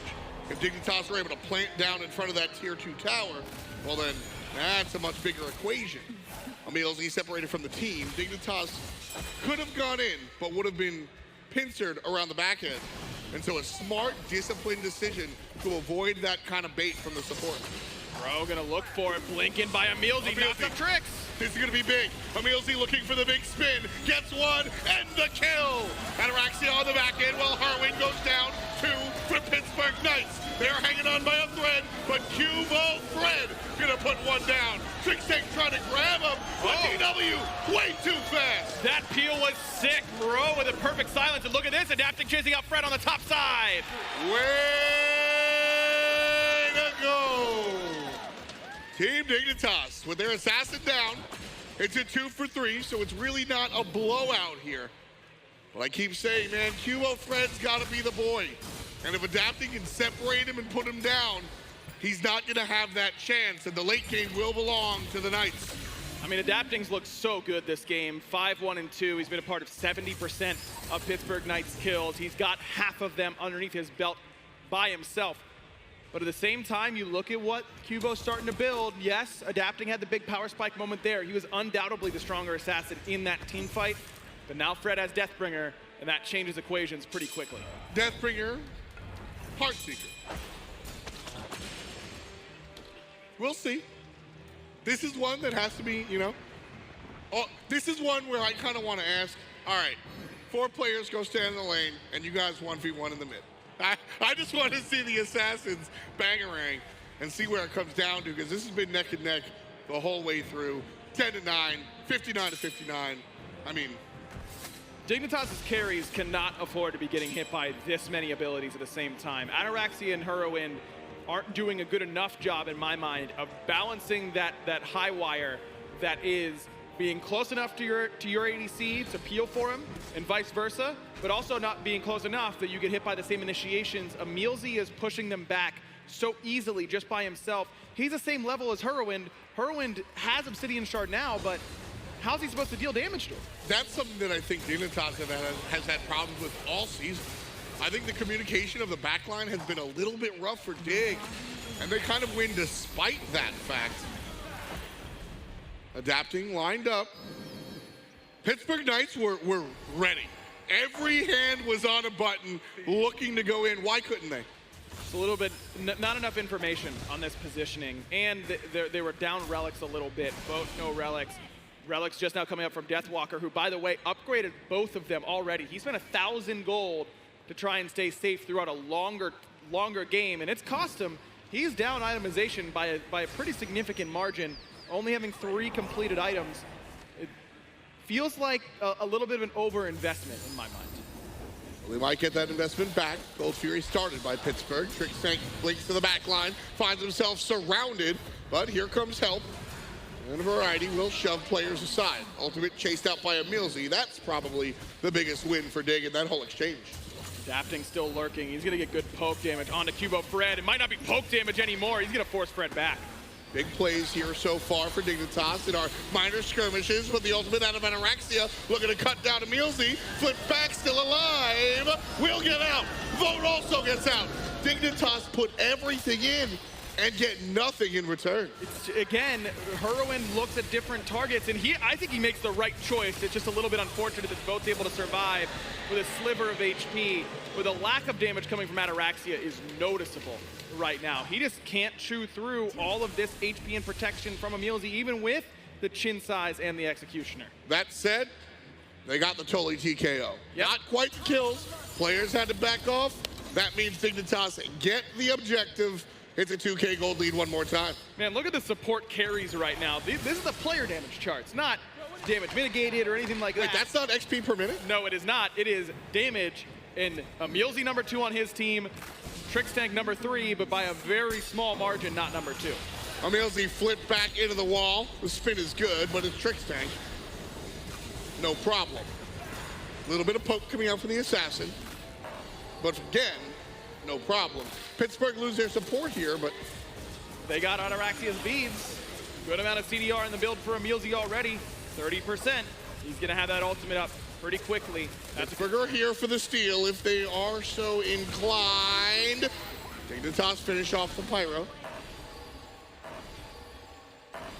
And a full retreat. Dignitas now continuing to push their lead little by little. Find themselves up about 4,000, give or take. Fire Giant will be next, most likely. And it all comes down to Trixtank and EmilZy. Who's able to successfully get their initiation on? The counter initiations have been important. Rowe again plucked, but another not great ultimate from Ataraxia. He's in a bad spot, and here comes the whole team. Rowe's able to dash out to the right-hand side. Meanwhile, can't say the same for adapting. Sits back in. Rowe gets a kill. QvoFred finally puts down the assassin. It's 1 for 2, but QvoFred continues to roll on. Rowe sits down. Variety so low, trying to make something happen to the creep wave, but Vote finally able to put him down. Another 3 for 2, but again, it's in PK's favor. And that all comes back to that initiation by Trixtank on fire just a little bit ago, where Ataraxia lost his purification beads. It keeps him so far back in that team fight. But Ataraxia's ultimate just not good enough in response to Trixtank's pluck. Rowe has ultimate anyways. There's no way that ends up mattering. And he doesn't even get the damage from it. He's too quick on the trigger finger this whole game. And this is going to be an odd... What's up? What are you even waiting for, though, in these fights? You pick the Cupid to beat the Ho-Yi up in lane, to punish him for, you pull his beads, you get ganked by Cuvo, you kill him over and over again. Right. We saw them try that once, it failed, didn't happen again the entire laning phase, and now the Cupid pick doesn't look very good. I mean, you're using it on EmilZy, but he's got a CC immune ult. You're using it on Rowe, he's too fast. You just don't have a good option. I agree.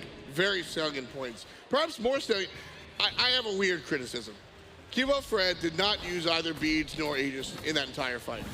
To me, that means he didn't get aggressive enough. Potentially, but he's got to try and read the flow of that team fight. May not have liked the way it was going and felt like he wasn't going to be able to make an impact. Very fair. Even by getting his hands hurt. Very fair. We'll point out, by the way, that Rowe does have a winged blade. That could have contributed to Ataraxia's ultimate looking bad in that spot, but you got to know that that winged blade is there.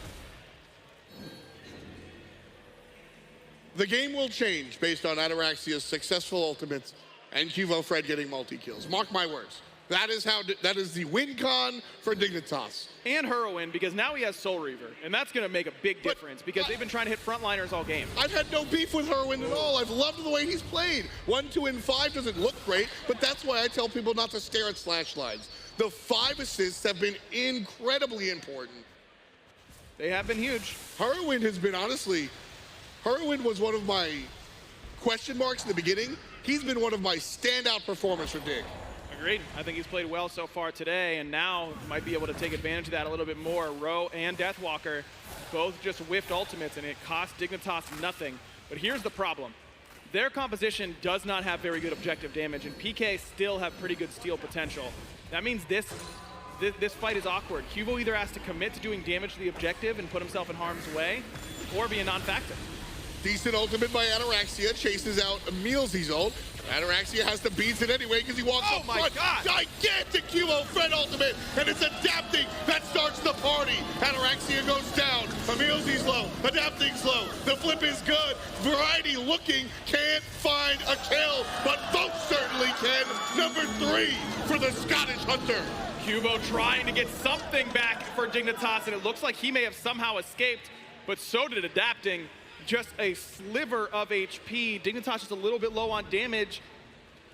And again, it's Ataraxia just out of position. Too far forward. He's hitting EmilZy when he's in ultimate range. You just can't get grabbed. To be fair, Ataraxia finally had an ult that did something. And he did a lot of damage there. I mean, his Odysseus bow was able to contribute. He definitely did work in that team fight, but he puts himself in such a bad spot. Quvo hits a monster ultimate, but just isn't it, he goes too far. He just can't stop on that dime. That's very difficult to do, and now no relics for him, no relics for Hurriwind. PK would love an opportunity of this Fire Giant. Well, they're certainly going to start here, Ryan. 10% so far. Zero relics up for PK. 0. Not a chance. Variety battling it out versus EmilZy, 33% of the FG. Variety walks in, QvoFred relegated out. Oh no! He lost the Kraken, but Quvo already done. Adapting's able to take him out, but Variety may have bitten off a little bit too much. Vote continues to be the carry. Ataraxia has a big holy turn around. 1 for the money, 2 for the show. Fire! 3 Oh, they got Ataraxia. Oh my God, that was so close on Fire Giant 2. Vote with the last auto. Gets it, drops the ultimate just to keep Trixtank at bay. What a play from Hurriwind, man. He, as soon as Adapting rounds that corner, he knows he stepped into the wrong alleyway, man, and he starts booking it. Immediately charges that ultimate. It hits everyone that was trying to pile in. Having relics down is a huge disadvantage, don't get me wrong. Sure, but you look like an awfully appetizing piece of meat, and immediately baits himself out there and punishes PK perfectly. that was what Ataraxia need. You know when everybody saw that. Everybody saw what happened when, oh, Ataraxia needs to ult here. Oh my God, we all saw it. We knew the triple kill was coming.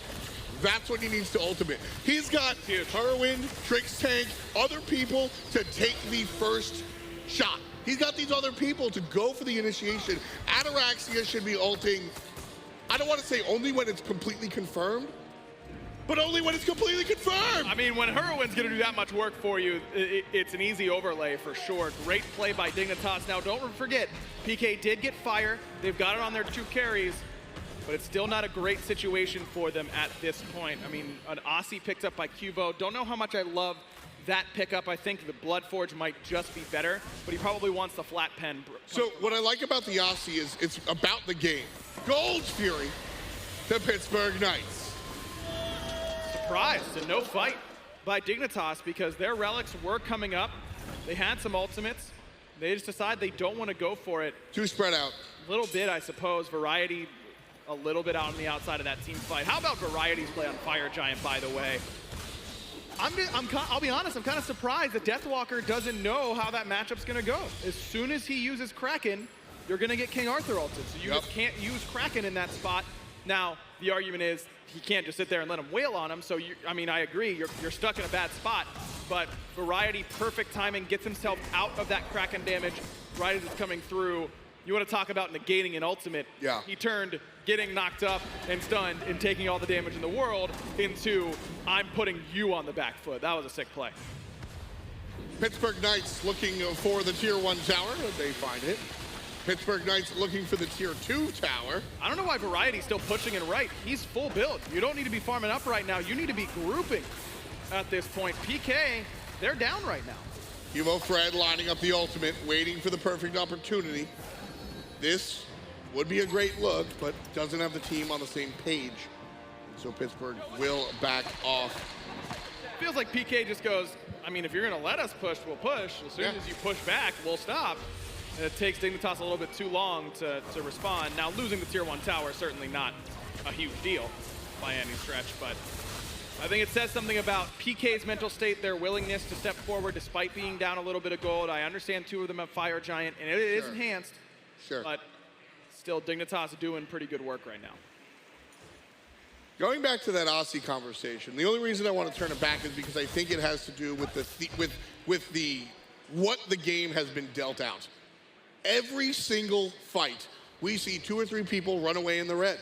We are seeing people escape with this low HP, and that Aussie will help QvoFred get back in. You go ahead, you get the Bloodforge is probably the better overall choice, but in this scenario, I think the Aussie makes sense because of the way the team fights have been going. I think it's the Void Shield there for adapting means that Cubo wants a little bit more flat pen. He already has a Titan's Bane, so you could ignore some of it. I just don't feel like Cubo's gonna be able to stand in box very well, even with the Aussie. I mean, when is he gonna get a chance to plant his feet and really start boxing? And Vote has gone with a Deathbringer of his own, even an Ichabod, which is gonna slow down Cubo's attack speed. I like the idea, and remember, if Vote's playing Hou-Yi, that passive means he can only get crit once every few seconds. That's fair. You're not gonna be able to just punch him down with crit after crit. Well, that's what the Air Knight's for, right? He wants to crit him once. Yeah, for a lot. Get it done. For an awful lot. 37 minutes in here, folks. Game number 2 after Pittsburgh Knights take the first one. That's not bias, that is a legitimate surprise. They had a handicap coming in, and they have absolutely superseded it. Rowe has looked a lot better. Clearly, this team has done a lot of work. And because of that, they've been able to take game number 1. Game number 2 is close here, but there is 4,000 gold that separates our teams. At this point of the game, that gold becoming less and less relevant. This next Fire Giant will be very relevant. Good poke onto Rowe. That was courtesy of Hurriwind, and you can tell this build with E-Staff and Soul Reaver now is going to kill these tanks much more quickly than it was earlier on in the game. By the way, it wouldn't be a Dignitas set if it wasn't a long one. You know, it's been their MO all year. They take these games late. EmilZy blinks to the back line, and Ataraxia and the jungler avoid it, but EmilZy can't avoid the pluck. He's back with his team. Thank you, Trixtank.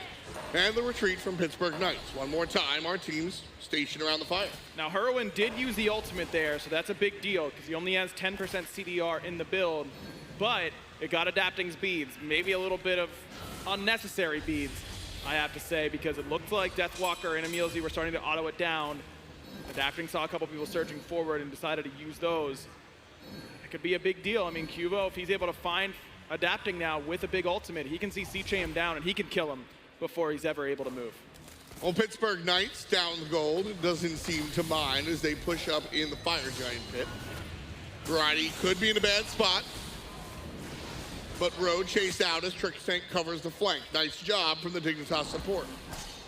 There's a pluck onto EmilZy. The team just barely in range to provide some long poke, and EmilZy finds himself down to 60%.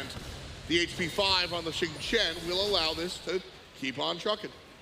Dignitas is just trying to peel that ultimate out of EmilZy every single one of these engagements, and look at that objective damage coming from QvoFred. Dignitas get the Pyromancer with ease, and now PK has to try and reset on this objective.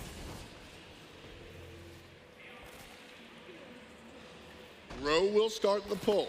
EmilZy's here. Frenzy is popped. Knights are all in. Backside, Trixtank and Variety will find the players.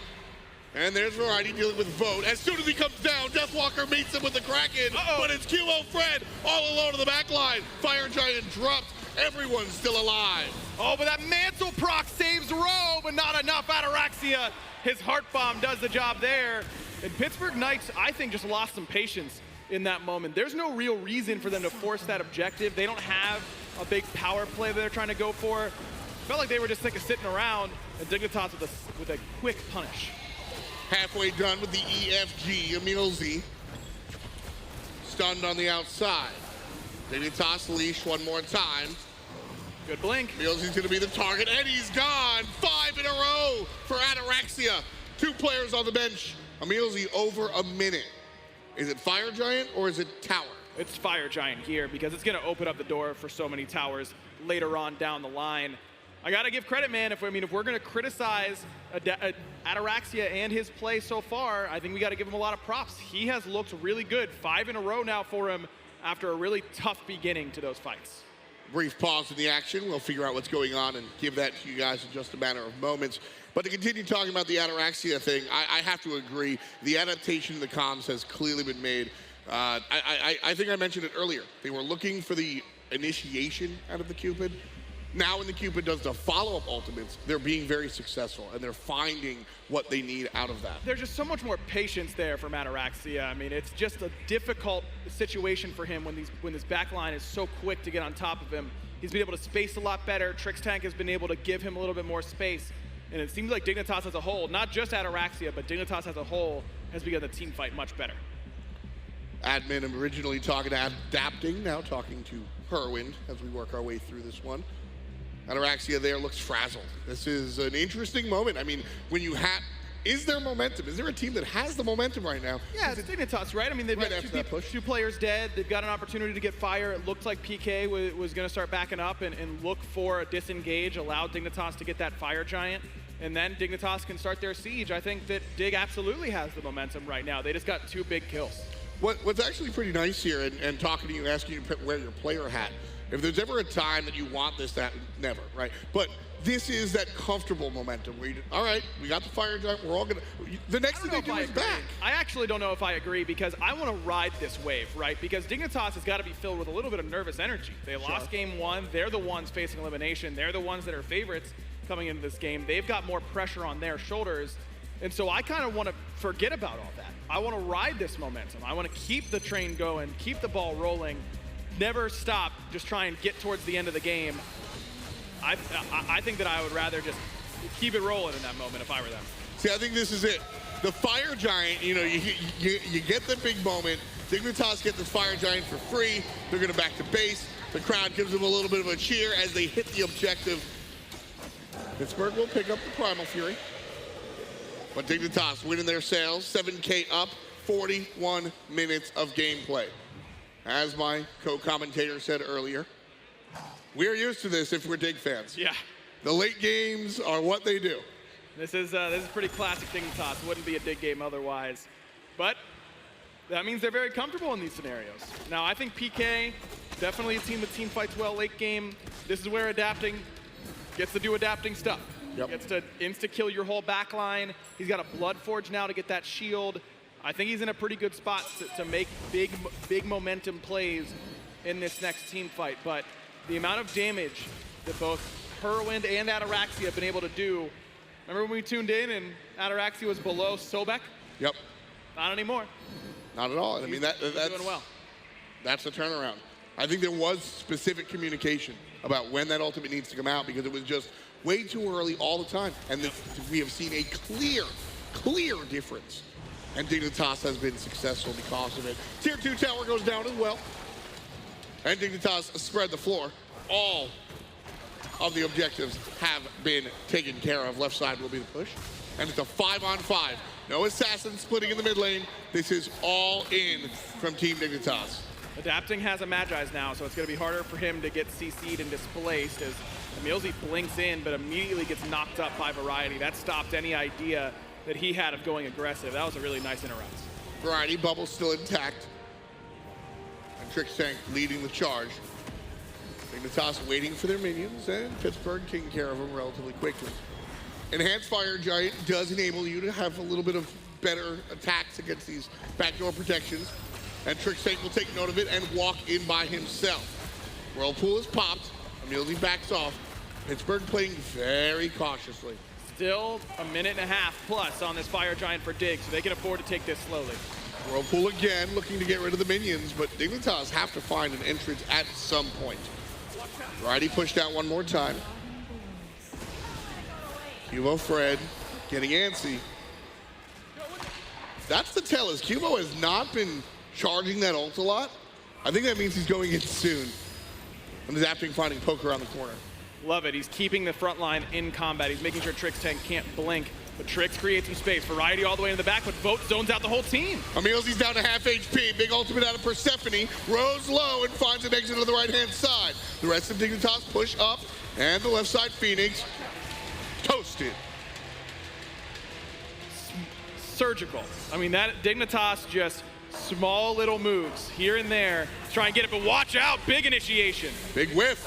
EmilZy now in trouble behind enemy lines. Knocked up once, knocked up twice. Tries to jump back, and Ataraxia gets him before QO gets him. The lines cross, and Ataraxia again gets the double kill. Adapting, lurking. He might try and blink in on the back line. Huge knockup coming, but he can't find Ataraxia. And he can't find anything as Ataraxia finds him. 3 kills in a row for Ataraxia. That's not enough game, for the win. Tom. Oh, Variety has a TP. He's got TP. He can come back in. Ataraxia can heal everybody up. I think we're going to game 3. Absolutely. The mid lane bird goes down. Deathwalker and Vote will put on their defensive gloves. Dignitas take care of the minions. We've got a wave coming up on the left side. Again, Dignitas playing this patient. That's what won them Fire Giant, patience. Yeah, and the Fire Giant's falling off of them right now, so they're relying on this sustain. They're staying put. The minions are coming now. They've got 2 gods pretty good at clearing the waves. Vote has ultimate ready to go. 15 seconds for EmilZy on the bench. Titan is being assaulted here now. Damage coming out of the left-hand side. Vote doing what he can, but Ataraxia again. 10, 5, and 5. The turnaround for the Hunter, the turnaround for Dignitas, and the turnaround for the set. We're going to a game 3. Just as PK had their section right up in front of the booth, Dignitas has the exact same thing. You can tell the weight has been lifted off of Dignitas' shoulders. That's a big win to get underneath your belt, and especially in the way it happens. It's almost better in my mind that they don't blow PK out of the water. They go through some trials and some tribulations yet again. Ataraxia struggles early game. Trixtank has a huge bounce back game after game 1. Neith turns it around. Hurriwind, a solid rock throughout that entire game. Cuvo has a bounce back game. I mean, that's kind of the strat, right? You get Dignitas back in their comfort zone, and they look like they've back and arrived. 1 game remaining between these 2 teams. I think if Dignitas go far into this tournament, we're going to look at this set. And we're going to look at these moments. Ataraxia mid-game turning things around. Trixtank from game 1 to game 2, complete night and day. And I have to lean back on what you said. Hurriwind, a rock. He's been the guy all season. Hurriwind hasn't been dunking on players, but he hasn't been dunked on. And I think that consistency, that ability to just continue to be the guy, that's impressive to me. Especially, I mean, he's the lone NA player, you know, trying to conform into the EU overlords of Dignitas. This is his first Worlds. As long as Hurriwind has played, this is his first chance at a World Championship. I think he's stepping up. I remember Hurriwind talking to him at DreamHack Valencia, and with that Soar squad, and I mean, winning is not something he wants to casually do. He's here to play, he's here to do it. Dignitas take game 2, we move on to a game 3.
Rated Teen.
Alienware Lounge. Joining me here, I have Zeros, Anatoly, and Ionic, and my goodness, the differences between game 1 and 2, what you guys were asking of Dig, they brought. Ionic, I want to start though with the early part of that game. It definitely seems slow, a bit even. What was the turning point though for Dig to start taking that lead? Well, it seemed as though Dig built themselves a nice early lead. They managed to get about 3-4K ahead, but PK actually started out team fighting them a little bit and managed to get back into the game and made it a bit of a back and forth game, but Dig was eventually able to close it out and build on their lead. Yeah, there were a few goal furies that they snuck through, PK that is, despite being behind, but then the biggest turning point that I saw was when Trixtank popped off at 40 minutes there on the Sobek. He picked off Rowe around the Fire Giant, and then he did a blink plug play onto EmilZy that led Dignitas to get that 41-minute Fire Giant. Yeah, I just think like what Dignitas did last game, they need to repeat in the third game as well. Trixtank looks so much comfortable on this Sobek. Same with Variety on this King Arthur. Now when he has a good matchup in lane, he is dominated Rowe. I think he had like 40k player damage when the second highest was like 20k and stuff, like just beasting. That's how you have to play the laning phase. You just have to be the big bully there. Yeah, I think one of the big turning points in this game as well is when Ataraxia actually started impacting the team fight with his ultimates. So a couple ultimates, he was solo ulting a tank. One ultimate, he was solo ultiming Rowe, who actually had the wing blade, so he didn't get any value out of that at all. And then eventually, towards the end, he started getting set up from his teammates and started impacting the team fights a lot more. Also, QvoFred's ultimates, some of them were just ridiculous is the best word I could describe it as. That one behind the Fire Giant, I think he hit almost all 5 members there. We kept hearing from FDOT during the cast that QvoFred, he needs to come online, he needs to for the late game. That QvoFred is the pivotal part of that winning factor. Do you agree, Zeros? Was QvoFred the key factor here in that success? Yeah, he didn't have too impressive player damage numbers, but like his ultimates that game was just so impactful. And also, as we mentioned so many times, playing the Mercury, adding on, actually giving the team some objective damage so they can actually force stuff when they're getting the leads. And a lot of that was being set up by Trixtank from the early to mid game as well, because he was the facilitator leading QvoFred to get to those ultimates as well. Like at the 41-minute mark, Trixtank's slash line was 4-2 and 11. He was a part of 15 of his team's 16 kills, just all over the map.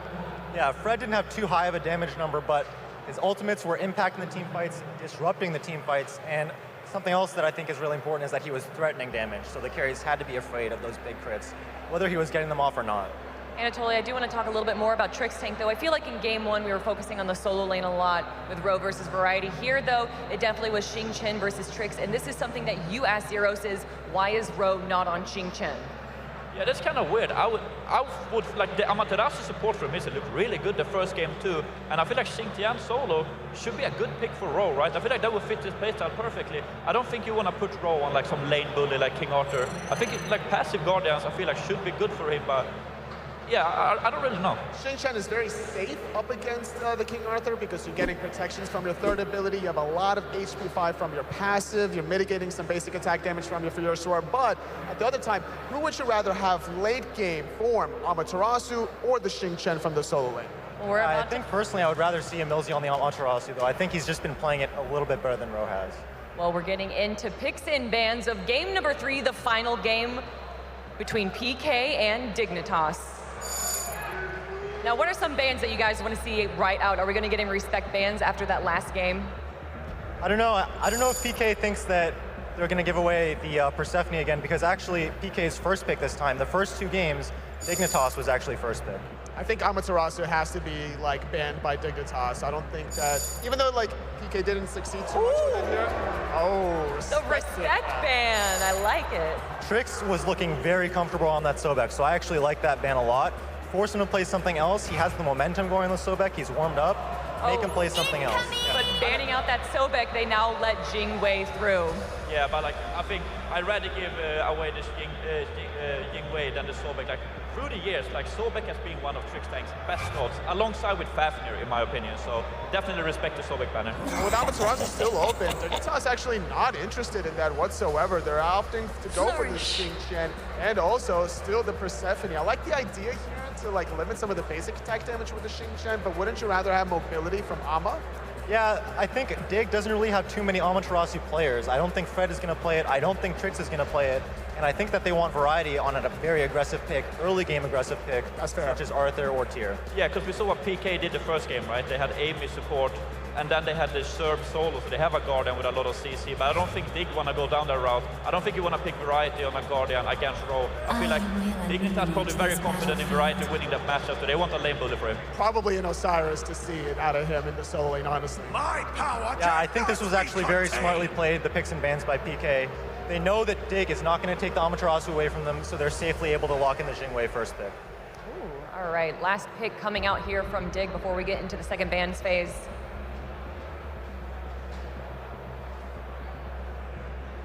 I think Dignitas need to focus out on their Hunter here before they're starting to be some Hunter bans. With up against the Xing, it's really hard to bully her out because she'll always just come back into the laning phase anyway. So it's more about not how you're going to win the laning phase, because that's not going to happen. So you got to focus more about team fighting Hunters instead.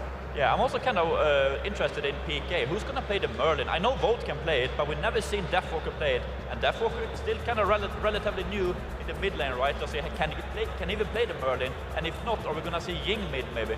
We've seen a couple people play the Xing mid, but she's not exactly what you think of when you think of a traditional mid laner, right? So I'm thinking that the Xing is going to go to Vote, and Deathwalker surely has some experience on the Merlin, I think.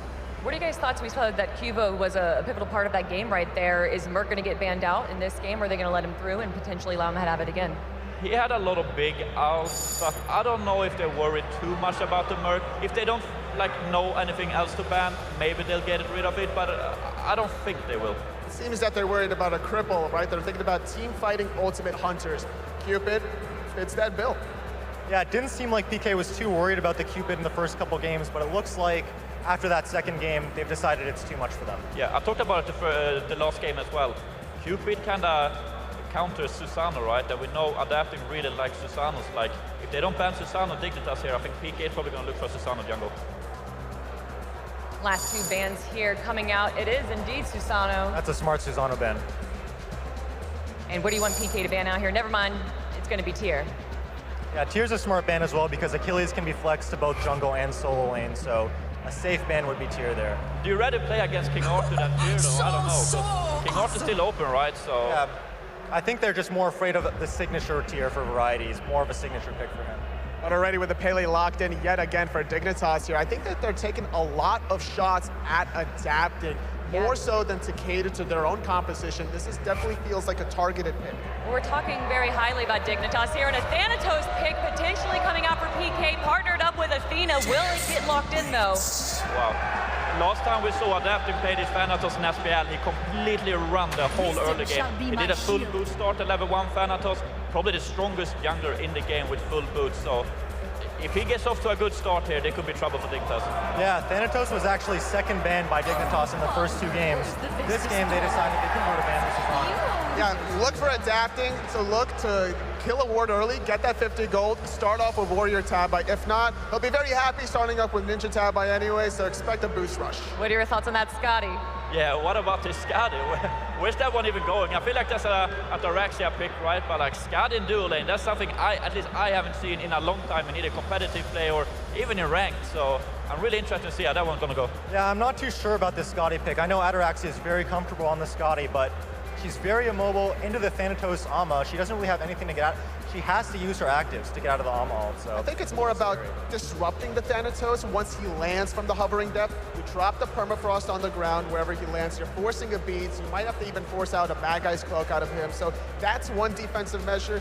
Don't forget, you can always eat the dog now at the opponents. Yeah, but I'm thinking about it as well. You have the Athena ult as well. So like whoever goes dual lane, say it's Merlin, he can just dash in with an Athena ult on top of him, and like the Skadi kind of can't get away, right? And same with like you can Thanatos ult into Athena ult. Like I feel like this Skadi could really struggle, and if Thanatos can pick on this Skadi and this Thanatos gets big in the early game, I think it's gonna look pretty bad for Dignitas. Game 3 shaping up to be an intense one. We talked a little bit about the differences between games 1 and 2 that we wanted to see from Dignitas. A little bit more early aggression, better team synergy.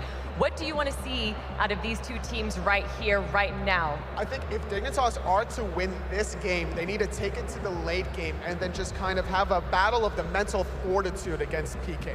yeah, I think it all comes down to how much can Adapting run this early game with the Thanatos full boots.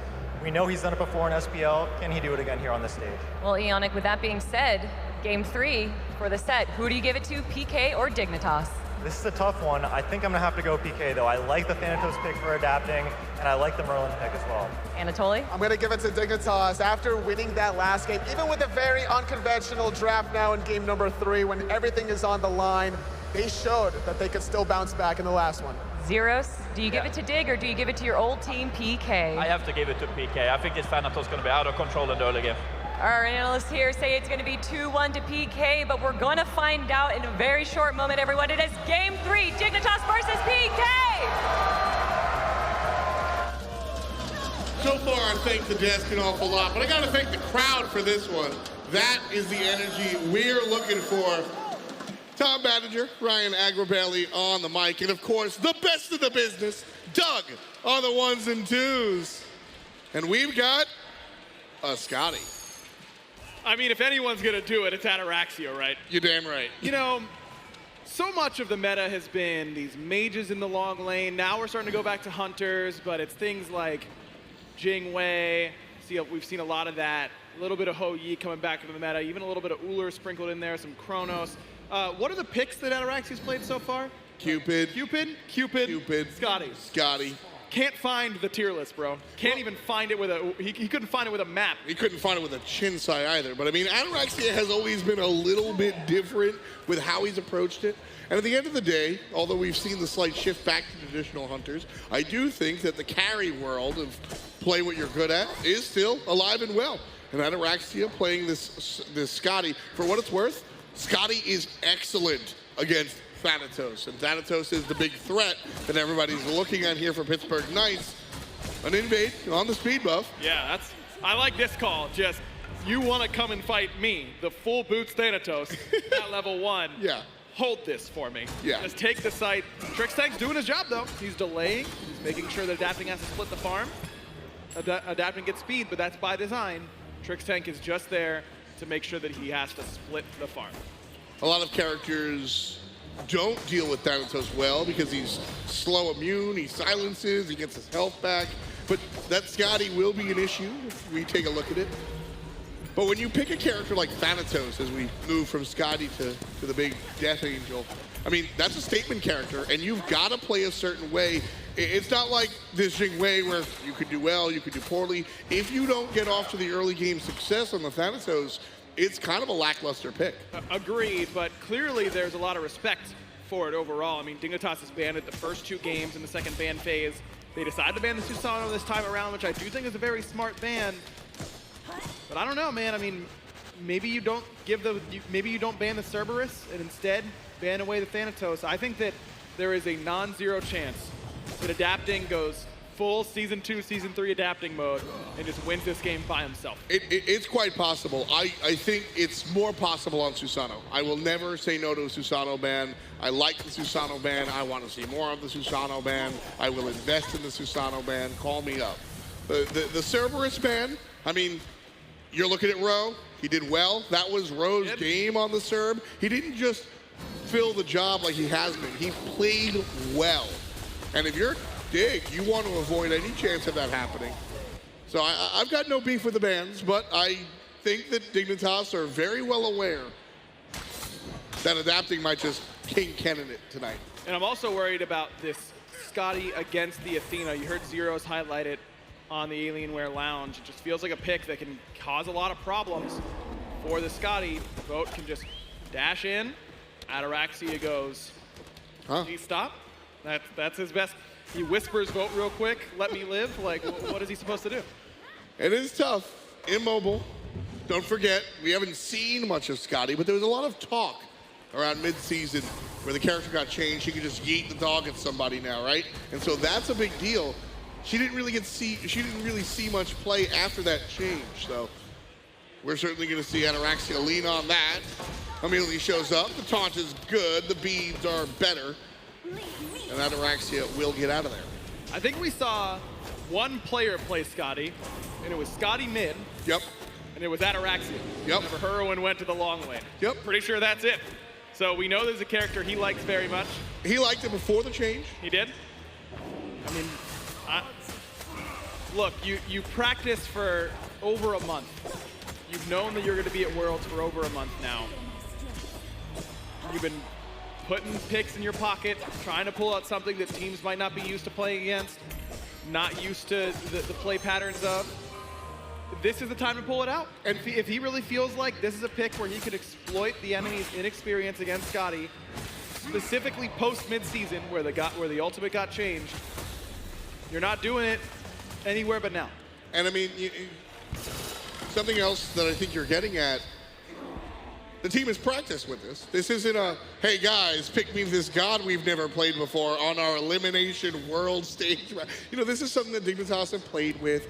And like I said, if you're an Ataraxia fan, you know this is one of his go-tos. Scotty does have a number of good things going for her. The burst damage is incredible when you can get it off. The downside is how immobile she is. But we've seen immobile characters work out in the past. Vote gonna get jumped on here again by Trixtank. Level 5 for the Knight's carry, level 6 just now. Trix just trying to keep Hurriwind ahead in farm. These last 2 games, Hurrowind's fallen behind in Golden Experience, mostly because of the amount of sharing he's done in comparison to what Deathwalker has done. Dignitas trying to make a noticeable effort to prevent that from happening here in Game 3. Vote shading over to the mid lane, looking for mid camps, will settle for the Oracles. And early game gold, Fury Vision goes to Pittsburgh Knights. Neck and neck, no real advantages in either direction. And honestly, I would have expected that. Adapting didn't have boots and Assassin's Blessing and then some. Adapting goes to the sky, looking for to make the play on the left-hand side. Ataraxia is the target. Lands down. There's everything else. Has some help. Not enough damage. That EmilZy combo has to come a little bit quicker. And so Adapting does not get the kill. Right idea. Remember, Ataraxia used beads in the gank earlier on. EmilZy was able to pull them out with the taunt. There's not quite enough damage yet from Adapting. Maybe if Vote instantly ults, but he wasn't in range to use Persistent Gust. Maybe that needs to be better communication, but then if Vote's stepping up, he's telegraphing the gank. Playing at this level is hard. A little bit. Is the takeaway. There's a couple of variables, give or take. There's definitely a couple of variables here. EmilZy pulling out the Athena as well. Trixtank again on the Xing Chen. The Athena will punish the Scotty, but the Athena also will punish the Pele, which I think is a really big deal. She's really fast, but if you can taunt her right and get her down in that one spot, that can be a really big tool as well. So no beads for QvoFred early on in this game. He's gone for Blink, which is the opposite of what EmilZy's gone for, who actually has decided to pick up the Purification beads. Worried about Trixtank's initiations on this Xing Chen, and EmilZy really the one that I credit with pulling that Xing Chen out at an SPL level and putting it on display, what it can do in that support role. But previous to this, Xing Chen was basically exclusively a solo laner. A little bit of support play, but mostly in solo lane in his lifetime in the competitive scene. EmilZy had a great year on it. Trixtank pulling it out now. A lot of different players playing the Xing Chen. Raffer. And it really does punish supports very well that don't have CC immunity quickly and on demand. Now EmilZy does, but if they're going to look to use it aggressively like they did to try and kill Ataraxia a few minutes ago, then he's going to need the beads. EmilZy decides to go for them. It hurts their initiation. Athena with Blink is disgusting, but maybe later. The safety is more important. I'm also looking at Hurriwind. If you lock up the Athena, big problems there. Yep. I like the, rarely I like the beads. Here I like them. Plus, it's not like other characters where you have CC immunity, you can use it to get out of Persephone cage. Athena will become CC immune. That's sick. Standing still in the cage anyway. It doesn't do you any good. Going out. Is it a problem that Adapting is not on the right side? My answer is yes, as QvoFred gets out of there. Is it a problem that Adapting isn't doing the Thanatos thing early? Or can he build into this Transcendence and be a mid-game monster as well? No, I don't think Thanatos is the need a 5K lead by 13 minutes or bust character anymore. I think people have understood that executes, no matter how little damage you do, are good late game no matter what. Thank you. That's why you can put Achilles full tank. He's gonna do damage, let's get real. But it's also just that threat of the execute is really important. Thanatos still provides that later on in the game. Itemization has really helped him. Items that are high power, don't need a lot of pen, and have good passives are exactly what Thanatos wants, because he doesn't need flat pen. He's got it on his 2. Heartseeker, perfect. Beautiful. Exactly what he wants. He can build a decent amount of mana and then really punish the opposition with that Heartseeker late game. EmilZy and Rowe looking towards Quvo, and Hurriwind going to show up looking towards EmilZy. Quvo on the gas pedal. Hurriwind just barely not enough damage, and Quvo blinks him up and puts him down. 9 minutes in, first blood to Team Dignitas. Man, I was so confused for a minute there. I'm like, why is Quvo letting them go? He's clearly dead. And Quvo just goes, nah, man, you're fine. I won't get you. Whoop-bam! Blinks in and gets the first blood. I'm sorry, my headset cut out. What did Quvo do? Whoop-bam! Nice. Left side, red buff invade coming out from Team Dignitas. There's the ultimate out of EmilZy, and the Trixtank spin around. Vote's going to be tossed out towards the enemy Ataraxia, but backside adapting, eaten by QvoFred. Vote finds an exit by way of the ultimate, comes back in. QvoFred's the target. But Quvo gets out of there, 2-0-0. And Dignitas steal one away. But Ataraxia's in a little bit of trouble. Movement speed not enough. Has the beads, he'll use them. And he's out of there as well. Love that flank from QvoFred underneath the tier 2, behind, in between the Phoenix, and he's able to make it work. Trixtank taunted into the gust. Good little preview of what could happen later on. Of course, Vote will start slapping people with that. Vote seems to have an issue as he calls over the admin real quick. We'll figure this out one more time. Pittsburgh Knights down by about 1,500 gold at this moment in our third game. Adapting, not only not being aggressive during the early game, but now put down QvoFred with the lead. Quvo is one of the best in the league. When he gets the ball rolling and gets momentum in his favor, he pushes leads really well. Still one of the nastiest mechanical players we have in the entire SPL. Oh yeah. And giving him a lead is a concern, because we had the discussion game 1. Is Dignitas focused and locked in when it comes to the big stage? Quvo getting his feet underneath him here in game 3. So important. One of the most important games of his career for sure. Certainly bodes well for Dignitas. Don't forget, actually, the bomb dropped earlier on. Ataraxia saying, "Hey man, this is it. He's gonna hang it all up after this season," and that everybody looks to the player immediately. But you know, as a teammate, that when your carry is saying, "All right, man, this is the last season for me. We got to do it." The team feels that too. Absolutely. Especially, it's a little bit different for Ataraxia on this team because he's not still teaming with Captain Twig, pretty prime, knowing that being in that battle for so long with those same guys definitely changes you. But Variety was a teammate of Ataraxia's not that long ago. Remember season 3, that those two were teammates. I'll bet you that it's almost more, I'll bet you that the Dignitas' teammates want this more for Ataraxia than Ataraxia wants it for himself. I mean, you want to send him off on a good note. Absolutely. And I mean, Trixtank and Quvo are these guys that buy into the whole. So, some guys don't buy into the family team. Trixtank and Quvo are the opposite. They absolutely want to be in here, and Ataraxia has done a big part for himself, the league, the team, etc. Going out on a good note is of the utmost importance. Hurriwind has his own reasons to be here as well. We should be back in the action just a little bit. Figured it out. We'll get the ball rolling. Across the way, though, Pittsburgh Knights. I mean, these guys as well. Adapting wants to prove that he can do it with a different team. Rowe, I mean, that's a Matt Christopher book in and of itself.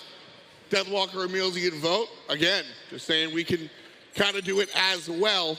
And we can do the game as well. Jumping back into the action. Game 3, Dignitas versus the Pittsburgh Knights. We're going to jump in just a moment. This is a great opportunity for Dignitas to keep the ball rolling now. Ataraxia has gotten a good amount of farm. He's been able to stay safe for the first 10 minutes. That's exactly what you were hoping for with the Scotty pick.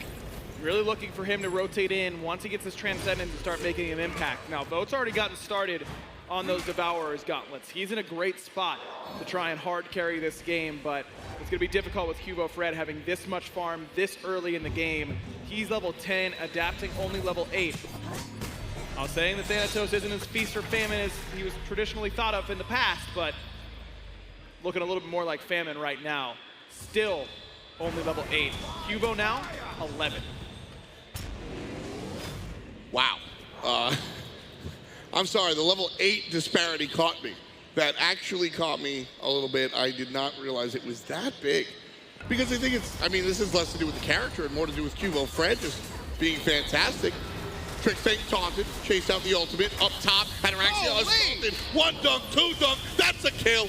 Pittsburgh Knights take one. EmilZy with the last hit on Ataraxia. Trixtank up top, and QvoFred on the bottom. 1 for 2. The disc misses, and Pittsburgh Knights wind up on the good side. Man, I thought EmilZy was just big brain, knowing that he's going to get engaged on. He starts channeling the ultimate early as CC immunity. He's ulting so that he can help adapting insta-kill Ataraxia upon landing. That's what we want. That's what they looked for on the left side versus Ataraxia earlier, but we're mistimed. He had a little bit more damage this time around. And on top of that, Transcendence now done for adapting. That is a huge fight. The fact that Cuvo does go down. Someone got the shutdown bonus there. It might have actually been EmilZy, I think, that got the kill on the QvoFred. It was. Gets a whole lot of extra farm. It allows adapting to stay on the map and farm up and close what was a 2.5 level gap to now less than 1.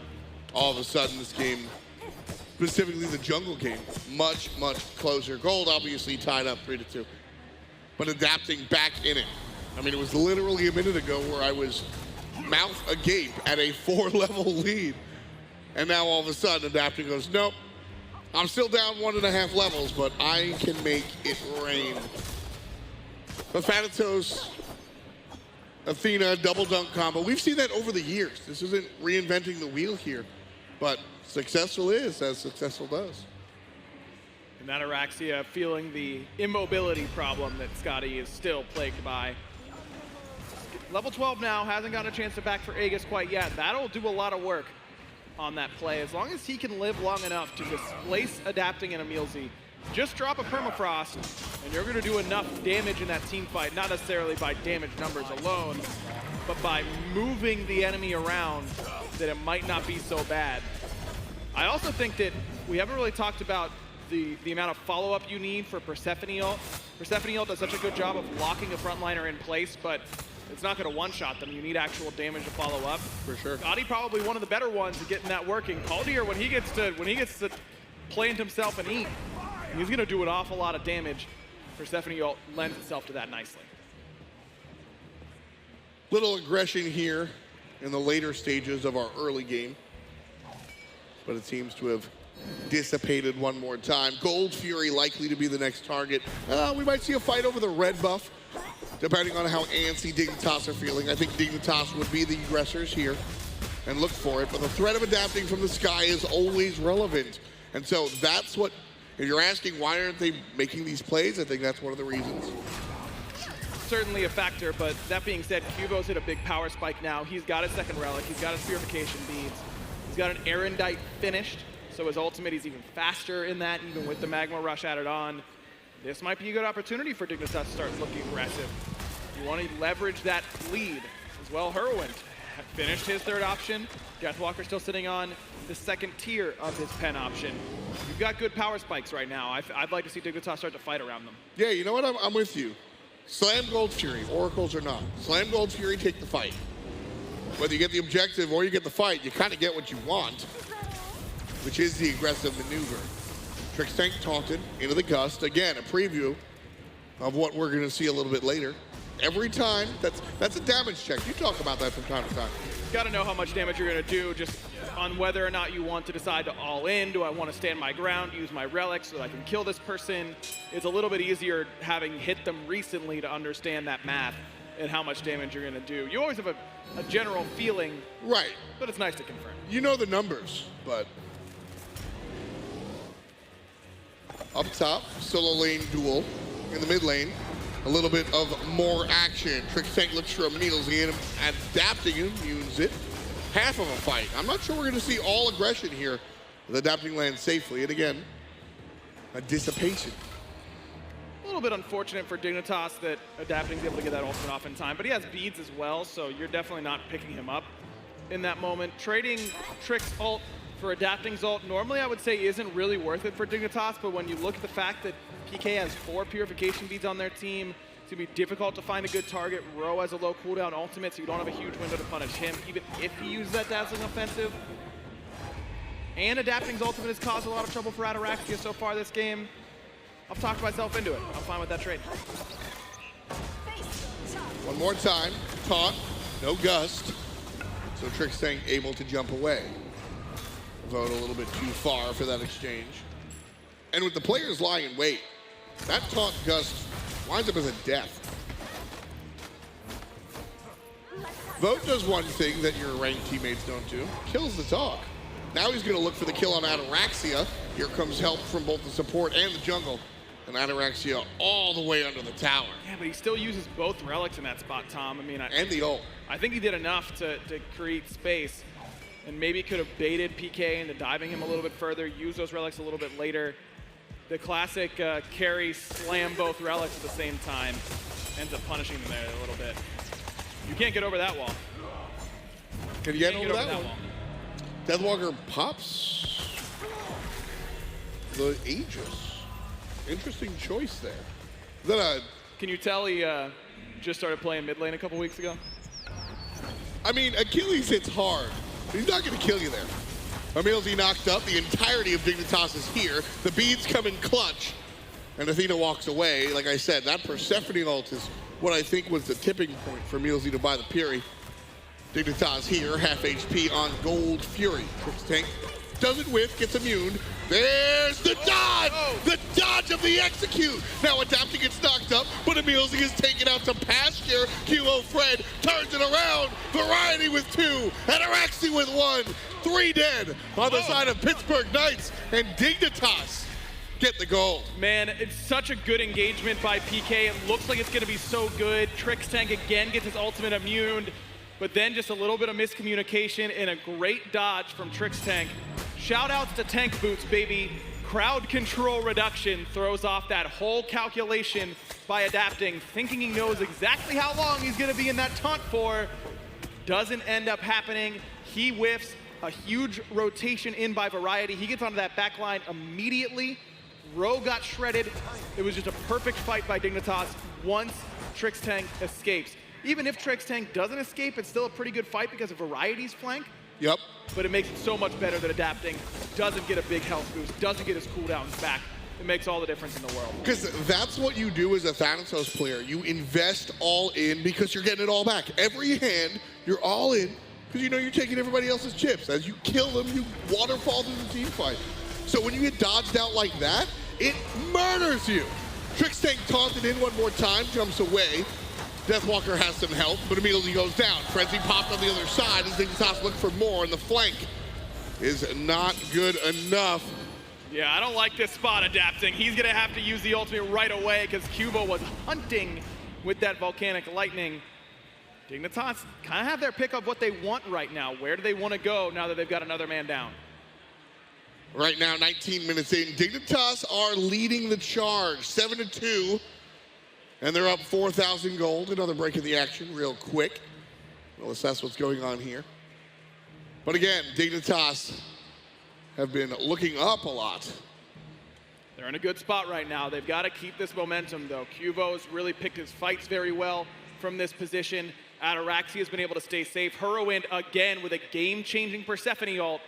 I am shocked that PK has been willing to give Hurriwind Persephone 3 games in a row, especially after that transformative performance he had in Game 2. Well, you know, I think really what it is that, like, watching the Persephone, it's been good. Other characters would have been just as good, especially with the beads purchase by EmilZy. I think that's just saying, all right, we can kind of get rid of what you're doing. Whether or not I agree is a different story, Ryan. Sure. But I think that's their mentality. I mean, he beads his one grasp of death, you know, right there, and then immediately gets ulted right by Fire Giant. Yeah. And has no options whatsoever right after that. Like I said, I'm just a messenger. I think that's the mentality, which is why they've given it to Hurriwind 3 times. And I do think it will come back to punish them. The Persephone has been very, very big, chasing out beads, allowing the rest of the team to really grab those objectives and take the momentum. I mean, I like the way that Dignitas has played around that Persephone for sure. Variety has been a beast so far on this Arthur. He gets so much hype for his King Arthur and his tier, and both of those are very well deserved. But I still think Variety might have the best Arthur in the league, man. I mean, he makes such an impact on this pick nearly every single time. I know Fine OK got a quadruple execute earlier on, but in the season, it happens. Variety is the dude when it comes to Achilles, dude. He ruins that team fight around Gold Fury and doesn't take a lick of damage doing it. I mean, really, Achilles, Jungle Achilles still has my heart. Sure. Percent power, but when you watch Variety play, see, that's the problem with Variety. I mean, this giant man, I don't care what character he plays anymore. He's gonna stunt on you. He's a beast. He really is, and we said it on the Alienware Lounge earlier. I mean, he's been doing it for years and years and I'll bring up when he was bad, but then he quickly wasn't, and it was over. I mean, you give him Achilles, you give him Jean-Qui, literally A to Z, and he beats you up. Sometimes Dignitas feels like Hurriwind's standing tall, and Variety's the win con. Sometimes that's just how it is. I mean, when you think of best individual performances at a World Championship ever, it might be Variety Season 3. It could be. It might be. That might be the best we've ever had, as far as one dude trying to win a set for his team and really nearly doing it. This could be the year, but look at this whole lead. PK's got fired down to half. Just like that. QvoFred and Hurriwind are audience members. EmilZy tries to taunt them in the fire, and they're all immune. Oh, they got it! And Dignitas are able to grab the Fire Giant the whole time. Scotty on the split push. Here comes the onslaught from Pittsburgh Knights. What can they do? QvoFred dashes to the back. The ultimate from EmilZy goes to the back one more time. Adapting's up. It's all up to him. He's got Blink, though. Cubo's got Blink. He uses it pretty early. Might change a Trixtank, and he will. Adapting finally cuts one down. Left side, left side, left side. Good heads-up play by Vote to back and stop that. Ataraxia the entire time. That was a wild play. That was Dignitas. That's something that they have practiced. That is a playbook play. Look, I mean, that's a great call by PK because you're losing. You've lost a lot of momentum. You're trying to regain it. They did a lot of that towards the back end of the season where they just go to objectives and they say, hey, we're doing it.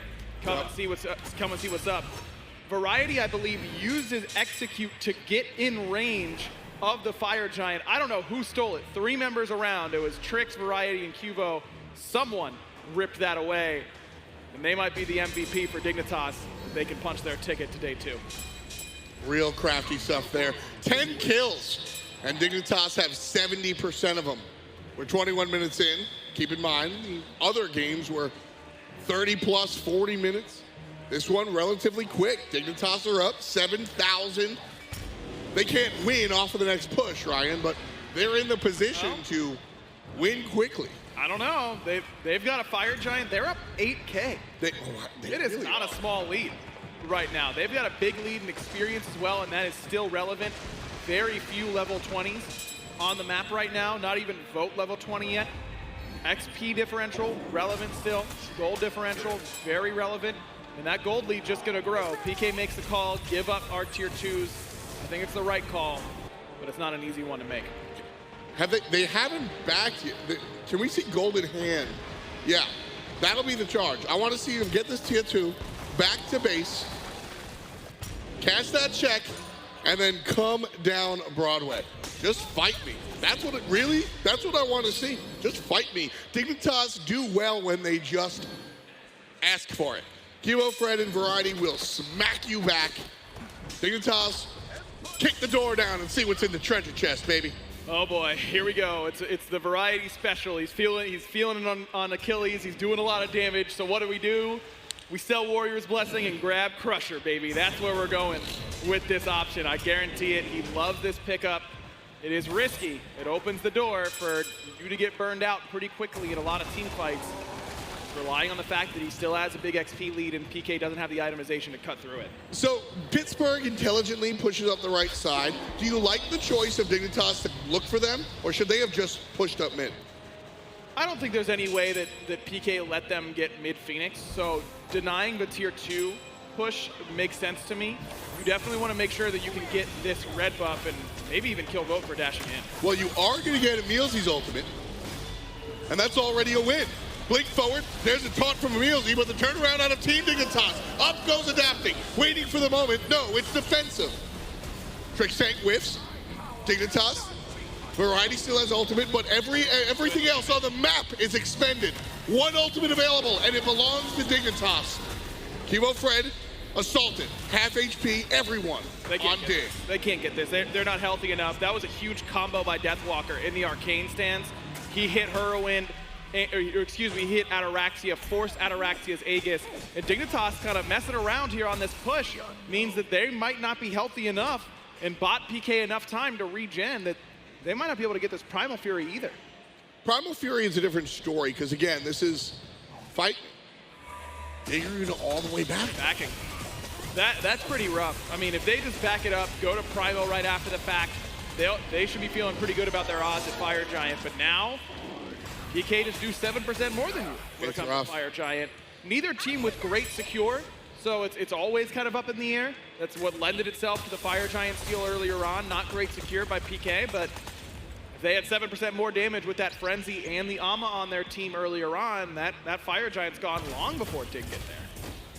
Hey man, like we said, it only makes sense. It was way too early for the game to end. Come on. We know that. I mean, I got a chance to look at the script. Hinderman left it around in the back. A little bit of a fight here. Adapting just deleted. He wasn't able to get off the ground, and Rowe's gonna follow suit. All of a sudden, Dignitas didn't even ask for that, and they were given 2 kills on a silver platter, and Fire Giant's gonna be the second course. I mean, Trixtank's the one blinking over that XP buff wall, saying, I want something, I'm not done yet. He ends up getting a couple people focused on him. Adapting went with his Hide of the Urchin when he'd fallen behind a little bit earlier, and it just has not paid off. He's gotten 1 stack. It was whenever they executed Trixtank. Otherwise, Adapting has been completely ineffective with this Thanatos pick. 1, 3, and 2 is not what you need from your star player. And the Thanatos early game, it's a carry pick.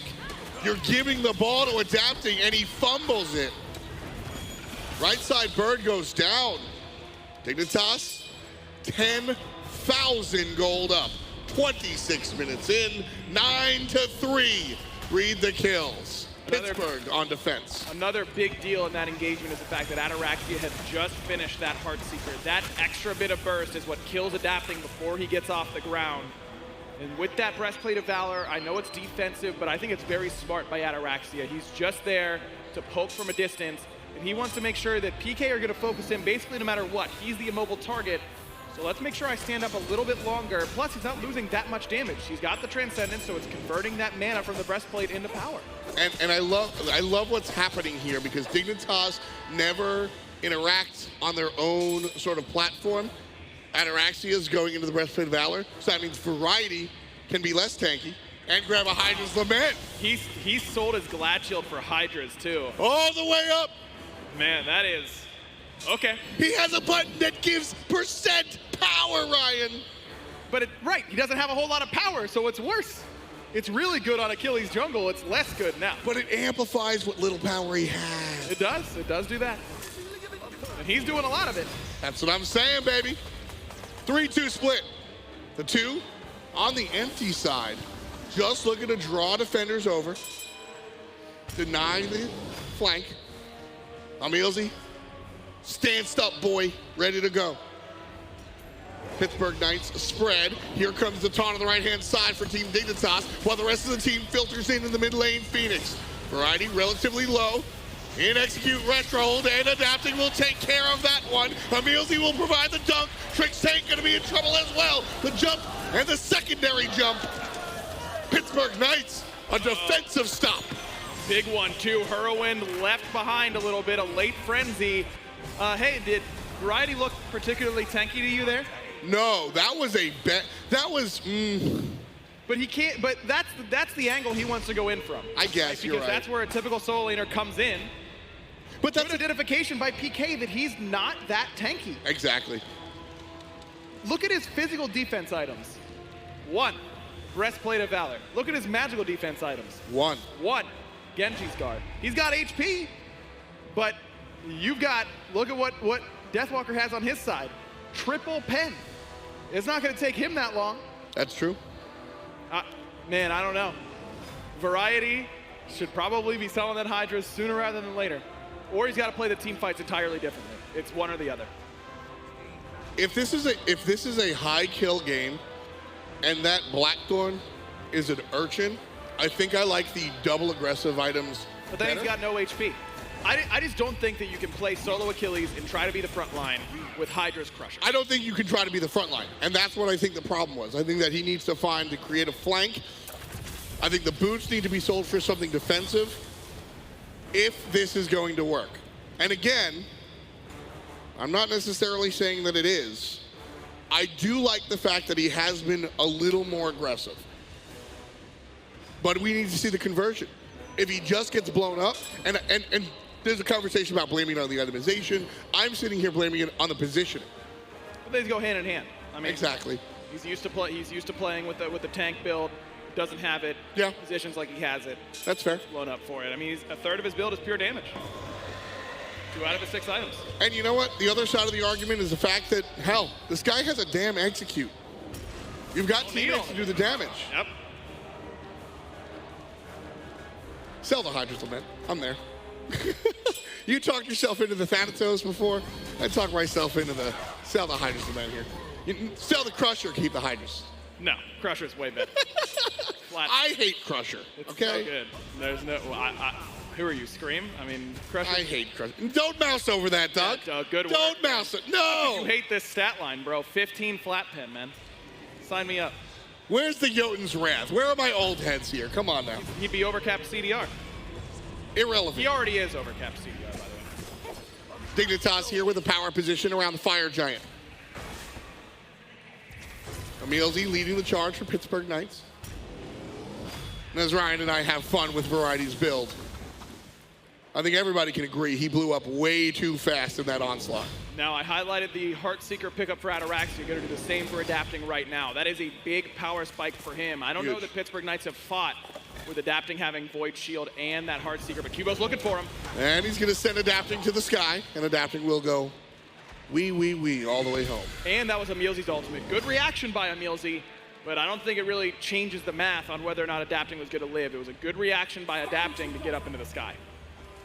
Dignitas with the power play, so to speak, as players are across the world. Oni Fury is what did that. They got the Oni Fury that forced vote over to that left-hand side. That's going to open up this Fire Giant, which is perfect because it's enhanced right now as well.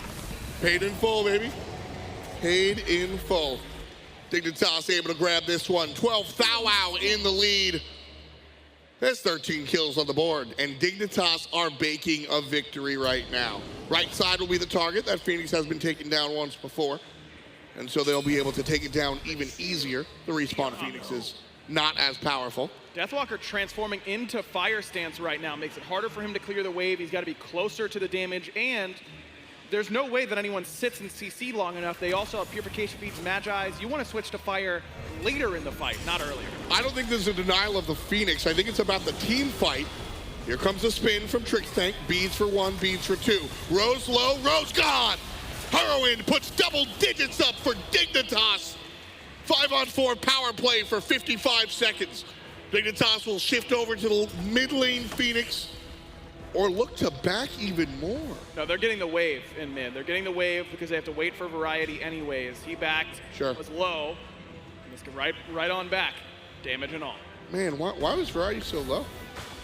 Doesn't have a whole lot of defense, maybe? Mid lane Phoenix is the target for Dignitas one more time. Adapting up, adapting down. No, he gets Variety anyway. Backside though, can they punish him? Halfway down, all the way down, baby. Double un for QvoFred. The crowd goes wild. And Dignitas looking for the end. Vote and Deathwalker trying to stand 2 against 4, but Deathwalker already forced back. PK on the edge. Hurriwind again, number 2 for the North American mid lane. Number 4 for the carry out of Europe. And Dignitas take it and move on to the semifinals. What a turnaround, man, for Dignitas. What a turnaround. They came out of the gates and they got hit over the head with a helmet. Game 1. Yeah, nothing brown here for them though. Everything black and gold. You love to see it. Pittsburgh Knights will go home after this one, but boy, Dignitas. We talked about the big picture. Ataraxia's last professional season.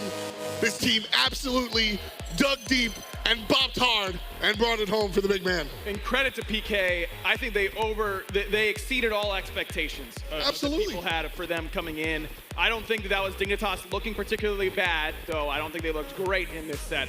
But it was really credit to PK. They pushed them into bad spots. PK came out of the gates, played really well, came in with a game plan, and Dignitas was just a little bit better today. I mean, I'll be the bad guy and call it as I see it. I mean, Rowe should not be that much of a devastating force, and he was. All credit to Pittsburgh Knights. I mean, he played really, really well. Rowe had a great set for sure, especially with all the noise surrounding it. You know there's going to be a lot of pressure on him. He deserves an awful lot of credit. I thought that PK played well as a team, which is incredibly important in these moments. They had a great team effort, but Dignitas was able to turn it around, and QvoFred has a phenomenal performance here in Game 3. But here's the deal. Yeah. Everyone's going to be feeling good on Dignitas, right? Sure. There is no world, I'm saying none of them, where Hurry gets Persephone multiple games in a set again.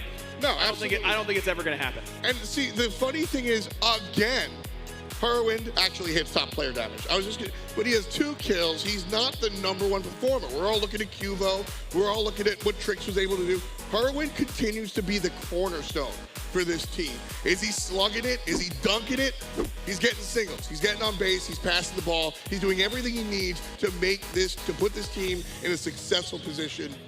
I love it, dude. He's killing it, man. First Worlds, definitely not squandering that opportunity. Last Worlds for Ataraxia for sure. Excited to see what this team is going to do. I think that they're going to look at a really tough rival team tomorrow. We already know that top semifinal, man. It's going to be absolutely crazy. It will be insane. Team Dignitas, though, take this one. Gormiser standing by with Ataraxia. I'm here with Ataraxia after a huge win over the Knights. You guys come back from an early deficit. How are you feeling with this victory? Pretty good. Honestly, I think that first game was a bit of a blowout. I think some of the nerves hit us and we didn't really play our own game. Biggie got us backstage. He said, look, guys, we've got to play our own game. We rallied the troops and we came back and did it strong. And also, shout outs to the crowd, because you guys going hype for plays is so amazing to feel, and it really brings some oomph to the team, It gets us going, so thank you. It's definitely an ecstatic feeling. Now you know tomorrow, semifinals, you're going to be going up against rival. What's on your mind? What's the team going to be doing to prepare for such a big matchup? We're going to go over their games. We got to catch a glimpse of them before. They looked really, really strong. It's going to be a bit of a bittersweet matchup for a lot of us because it's past teammates versus past teammates. So we're just going to do our research, play our own game, and hopefully we can take them down. Is there anything about today, the environment, everything that's been coming through, that you think is going to help you for tomorrow, or do you think that tomorrow is just going to be its own day? You have to approach it that way?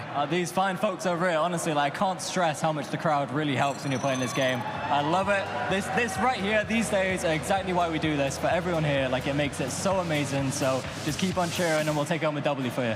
Well, congratulations once again. Thanks for your time, man. We have a video here, though, that we're going to be going to. It's about the man behind the game. It's none other than Doug.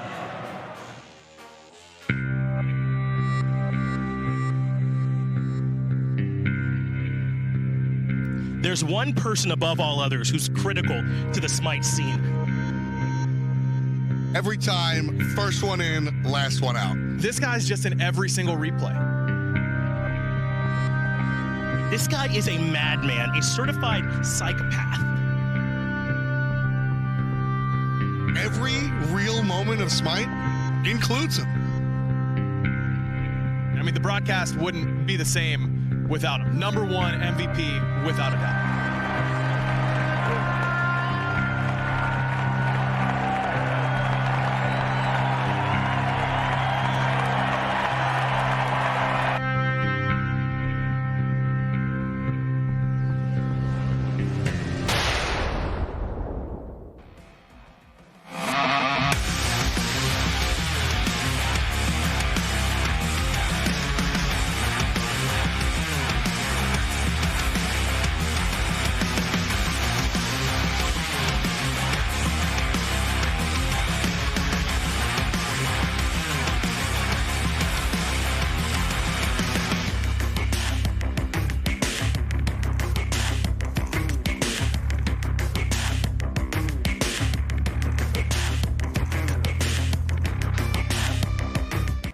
Give it up for the real MVP here, Doug the Observer, everyone. I have a mic here. You gotta love him. The Joining me here for the halftime show on the Analyst Lounge, I have Nick and I have Anatoly, and we're going to be talking a little bit about the 2 matches that we just saw. But before we do that, I do want to remind everyone that we do have the cosplay contest that's being judged right now, and all finalists and the winner will be announced tomorrow live here on the show, so do not miss it. But first, Game 2, that set that we saw, Anatoly. When it first started off, I bet you were a little nervous, weren't you? Because you were saying Dig's got this, it's going to be them. They lost Game 1, but then Game 2, it was a bit of a shift, right? It was. In terms of their composition was a shift as well. QvoFred really popped off there in game number 2. They're on the Mercury there. The Pele from adapting didn't really work out. The Thanatos from adapting unfortunately did not pan out either. Ataraxia, game number 3, survived the early game with the Scotty to get to that late game form that Dignitas needed from him. I think something that we really need to focus on, though, is how Dig was able to pay attention to where they were falling short and then turn that around. And even in game 2, it still looked like it could have been anyone's game. PK was up in kills, but down in gold, and Dig was still able to take that Tom. What was it about Dig where they learned from game 1 to game 2 to game 3? Where did they find their winning factor? Really, I think the aggression was kind of key, whether that was being aggressive themselves or tempering the aggression from the enemy team. When they saw the Thanatos across the field, like you were mentioning, they were expecting heavy aggression, and honestly, adapting didn't give it to them. And so watching Dignitas kind of react to that was really important. Their answer to the aggression or lack thereof was what won the set. So we talked a little bit about the solo lane, and of course we got to talk about the supports, but man, that Pele god on the jungle was insane. Anatoly, talk to me about that Pele. So the Pele, game number 3 coming from QvoFred, he was 4-1-4 around the 26-minute mark. He was a part of 8 of his team's 9 kills. He was all over the map. Similar story to compare to Trixtank in game number 2 on the Sobek. I think these two, I call them like kind of the Bruise brothers between Trixtank and QvoFred. They're always making plays somewhere, and Pele enables those playmaking abilities with all her mobility. I want to know your thoughts on Ataraxia on Scotty, because there's a few questions going on when we were doing the pre-show for it, but it definitely seemed to work out. I'm a big fan of Ataraxia on Scotty. Like I said earlier, I think that the carry role still belongs to whatever you're comfortable with. If you want to play Andinster's Scylla, not in my ranked games, but it works and it wins games. Just again, not my ranked games. But at this level of play, Scotty is something that kind of works out, and it's a good look, you know, and it won the set, so everybody has to shut up now, right? I want to talk real quickly about that Fire Giant steal that we saw at the 20-minute mark there. Anatoly, how was Dig able to take it there? And that really was the turning point for that game, I feel like. That definitely was the turning point. Without that Fire Giant steal, I just don't think that Dignitas would have been able to bounce back mentally in that second set. But then for the first set, Kelly, the Rival versus Sanguine set, it was another good one because there was a lot of objective secures coming from the black and purple. That first set, indeed. But Rival looked so dominant in game 1. I was kind of expecting them to do the same thing in game number 2. But what happened there? I mean, obviously Rival won, but Sanguine definitely seemed to have a bit of a better time in game 2. A lot of the early game was what was dominated by Rival, right? Like the Circuit support from Polar Bear Michael was just enabling everything for Rival. They won the solo lane, then they moved over to the dual lane to win that one as well. Yeah, that was such a huge moment for Mike, and I wanted to kind of like talk a little bit about that first game, right? Dirty Mike and the boys, 5 men strong, shoulder to shoulder, just headed into the jungle. Like, that was such a cool moment to kick off the World Championship. And then for Mike, just with full confidence, peels back behind the tier 2, gets the speed buff, and just boxes out this Erlong Shen for the next 3 minutes. I was talking a little bit about him, like how that style panned out for him, and he really loved it. He was just feeling himself. He's like, I had all the momentum in the world in that first game. I was just able to take the driver's wheel from there. I kind of feel like PBM and Aurora have sort of the same utilization of their energy, how they're able to kind of push their team forward. PBM, though, and totally, this is something that you said, that this was a very unique PBM that we saw in set number 1. Tell me a little bit more about that. His playstyle is just so aggressive, right? Because it was also his relic selection, the Sunder, the upgraded Sunder. He was setting up everybody, like especially Panic Cat in game number 2 that was playing the on her, just easy setup plays when he was playing the Horus on PBM. I mean, Polar Bear Mike is the leader of the Blink and Sunder clan in game. Just putting that out there. What was that? Blink Sunder. Okay. Because that's what you do. You sunder them, and no wonder they're in a blunder. Like, it's beautiful. Kelly, you loved it. Shut up. Thank you. But when we look at what Polar Bear Mike does, what I think really attracts me to his playstyle is that, yes, he's aggressive, but he has other sort of gears to shift into. Aurora is aggressive and is good. That's all he does, but it works out for him. Mike has different kind of avenues he could look for. And so the aggression is one of his choices, and the other, it's everything all together makes it work. Now, if I'm not mistaken, we do have an interview ready, and I am hoping that is for the second set that we just saw, because that's what I was told. Just kidding, everyone. It's the first set that we have. Rival, let's take it away to the interview.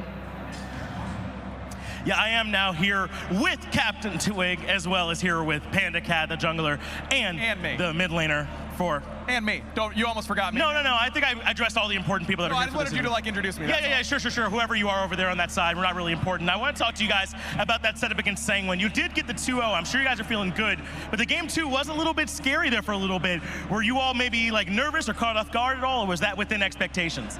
No, I don't think everyone played flawlessly on our team. We kind of let them back in the game 2. But I'm glad we kind of tightened it up and like closed the game out at least. Panda Cat, let's bring it over to the mid lane corner where all the brains are centered in this conversation. I mean, game 2, you jump in at level 2, and all of a sudden all the boys kind of collapse on you. Then you got to kind of push out there. Were you nervous at all in that moment? I mean, you're nervous for a couple seconds until you realize, wait, this is fine. Like, just come kill this guy. And that's kind of what happened. So I was happy my team was there. If I was alone, I would have been like, wait, I'm kind of dead. So it's okay. Well, you all are going to be playing up against Dignitas here next, a team that looked pretty good in this setup against the Knights. Anything that you saw there at all, just looking to exploit, or just how you think that set's going to go? I think it's going to be a close set. Dig looked extremely good late game. Basically, just going to try to beat them at every stage of the game, basically. I mean, you're expecting to play against Persephone every game, right? That's kind of the way it's been going, right? Just give Hurry Persephone and hope it goes well for you? I don't think Hurry is going to be playing Persephone, not to give too much away. So we'll see what Hurry plays and how he does versus me and how he does versus the team. I'm excited to play. I mean, I feel like Hurry has been a real driving force for that Dignitas team as they've kind of picked it up towards this back half. It's not just on Persephone either. Is that a matchup you're particularly excited about? Oh yeah, I think Hurry, it's his first Worlds, and I'm excited to see how well he can do versus me and the team, and just how well he does in general. So shout outs to Dignitas tomorrow. It should be some good games. All right, again, this is Captain Twig and Panda Cat here for Rival. Congrats on that first victory, but you still have a lot more to go. Yes, Aggro is here. I'm stuck with him as well. We'll get it back over to the Alienware Lounge, then to break it down a little bit more. Thank you so much, Finch. Good to hear some words from Rival, the first team to make it into the semifinals there. But gentlemen, we're looking now at a Dig versus Rival game in our first semifinals tomorrow. Tom, what are your thoughts on that? Rival in the semifinals is going to be an interesting look. I mean, Rival kind of works off of these type of environments. When the going gets tough, Rival kind of puts up. Polar Bear Mike embraces these moments. And that's all the off-the-field stuff. On the field, I think they have a decent matchup. I agree with you. I think the matchup is going to be very dynamic, but Rival wasn't tested as hard, I think, as Dignitas was. So it's really hard to tell how they're going to perform against each other. That's a big part of it, I think, right? Rival come out, game 1, 20 minutes on the nose, basically. I'm like, oh no, this looked like, and you know, there's a little bit something there from Sanguine in game number 2, but ultimately, Rival able to clean that one up. Doesn't have to show a lot. They don't get pushed very hard. They don't get put under a ton of pressure. Whereas, you know, you look at this 3-game banger with some 40, 50-minute games from the Pittsburgh Knights and Dignitas. Dignitas kind of had to show a little bit more of their cards, I think. It definitely has its ups and downs, though, and we've seen teams go through a longer bracket before and kind of like learn and progress and be able to grow their own meta. So although that might be on Rival, taking these 2 games relatively easy, they weren't tested that much. We saw Dig adapt and grow here to have a far more dominant game 3. So it's going to be really interesting, and I'm very interested to find out what they have to say. Ataraxia earlier said it's past teammates versus past teammates. Maybe we'll learn a little bit more about that. Right now, everyone, we have Qvo, Trix, and Ataraxia for an interview. Thank you, Kelly. I absolutely do have Trixtank and Ataraxia here. I am joined by Aggro. Turns out I'm contractually obligated to mention that he is here. Trix, man, that setup against the Knights was really, really close. What was going through y'all's head? It was so back and forth, long games. Just talk to me about how you guys were able to pull that one out. I think the first game we're all kind of like getting used to the stage. Nobody really took initiative. And then the second game, I just said I want something that I can engage on, and I got that on Sobek. And we just started taking the fights instead of like them taking the fight, you know? So I think that's the change from game 1 to 2 and 3, and it worked out. Nate, I mean, we've seen so much Xing Wei, we've seen so many mages over there in the long lane. Oh, and of course, Cupid and Scotty, two top of the tier list characters for you as always. Walk me through those picks, man. I mean, you want to do something different every year, huh? Yeah, I mean, it's my last year, so I got to do something special with it. But I don't, it's just something we found success with, and it's more to my style, and I quite like it a lot. Scotty is one of my favorite characters, so any opportunity to play her is always a good one. So yeah, that's pretty much all it comes down to. I mean, you mentioned it right there, your last year in the SPL. How much do you think that is influencing you and kind of driving you and your team here this weekend? For me, 100%, and I'm trying to instill it in them as well. I want to make sure that no matter where we finish in this tournament, every single game we do ourselves proud. So after that first game was a non-starter, I made sure to tell everyone, like, you know what, we just do everything here. We take the risk, we go in, at least we go out proud if we're going to lose, but we're not going to lose, we're going to win. Just do what we have to do and go in, and it helped a lot.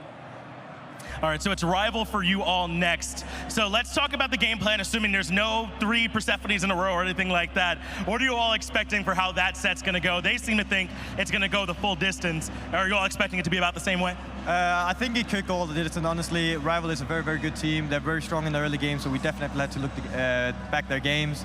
But I think it's going to go all the way. It's going to be a 3-2 to us. 3-2 dig. Hopefully for you all, that's what we'll see. Again, thank you guys for talking to us. Congratulations on that first victory. We'll get it right back over to Kelly in the Alienware Lounge.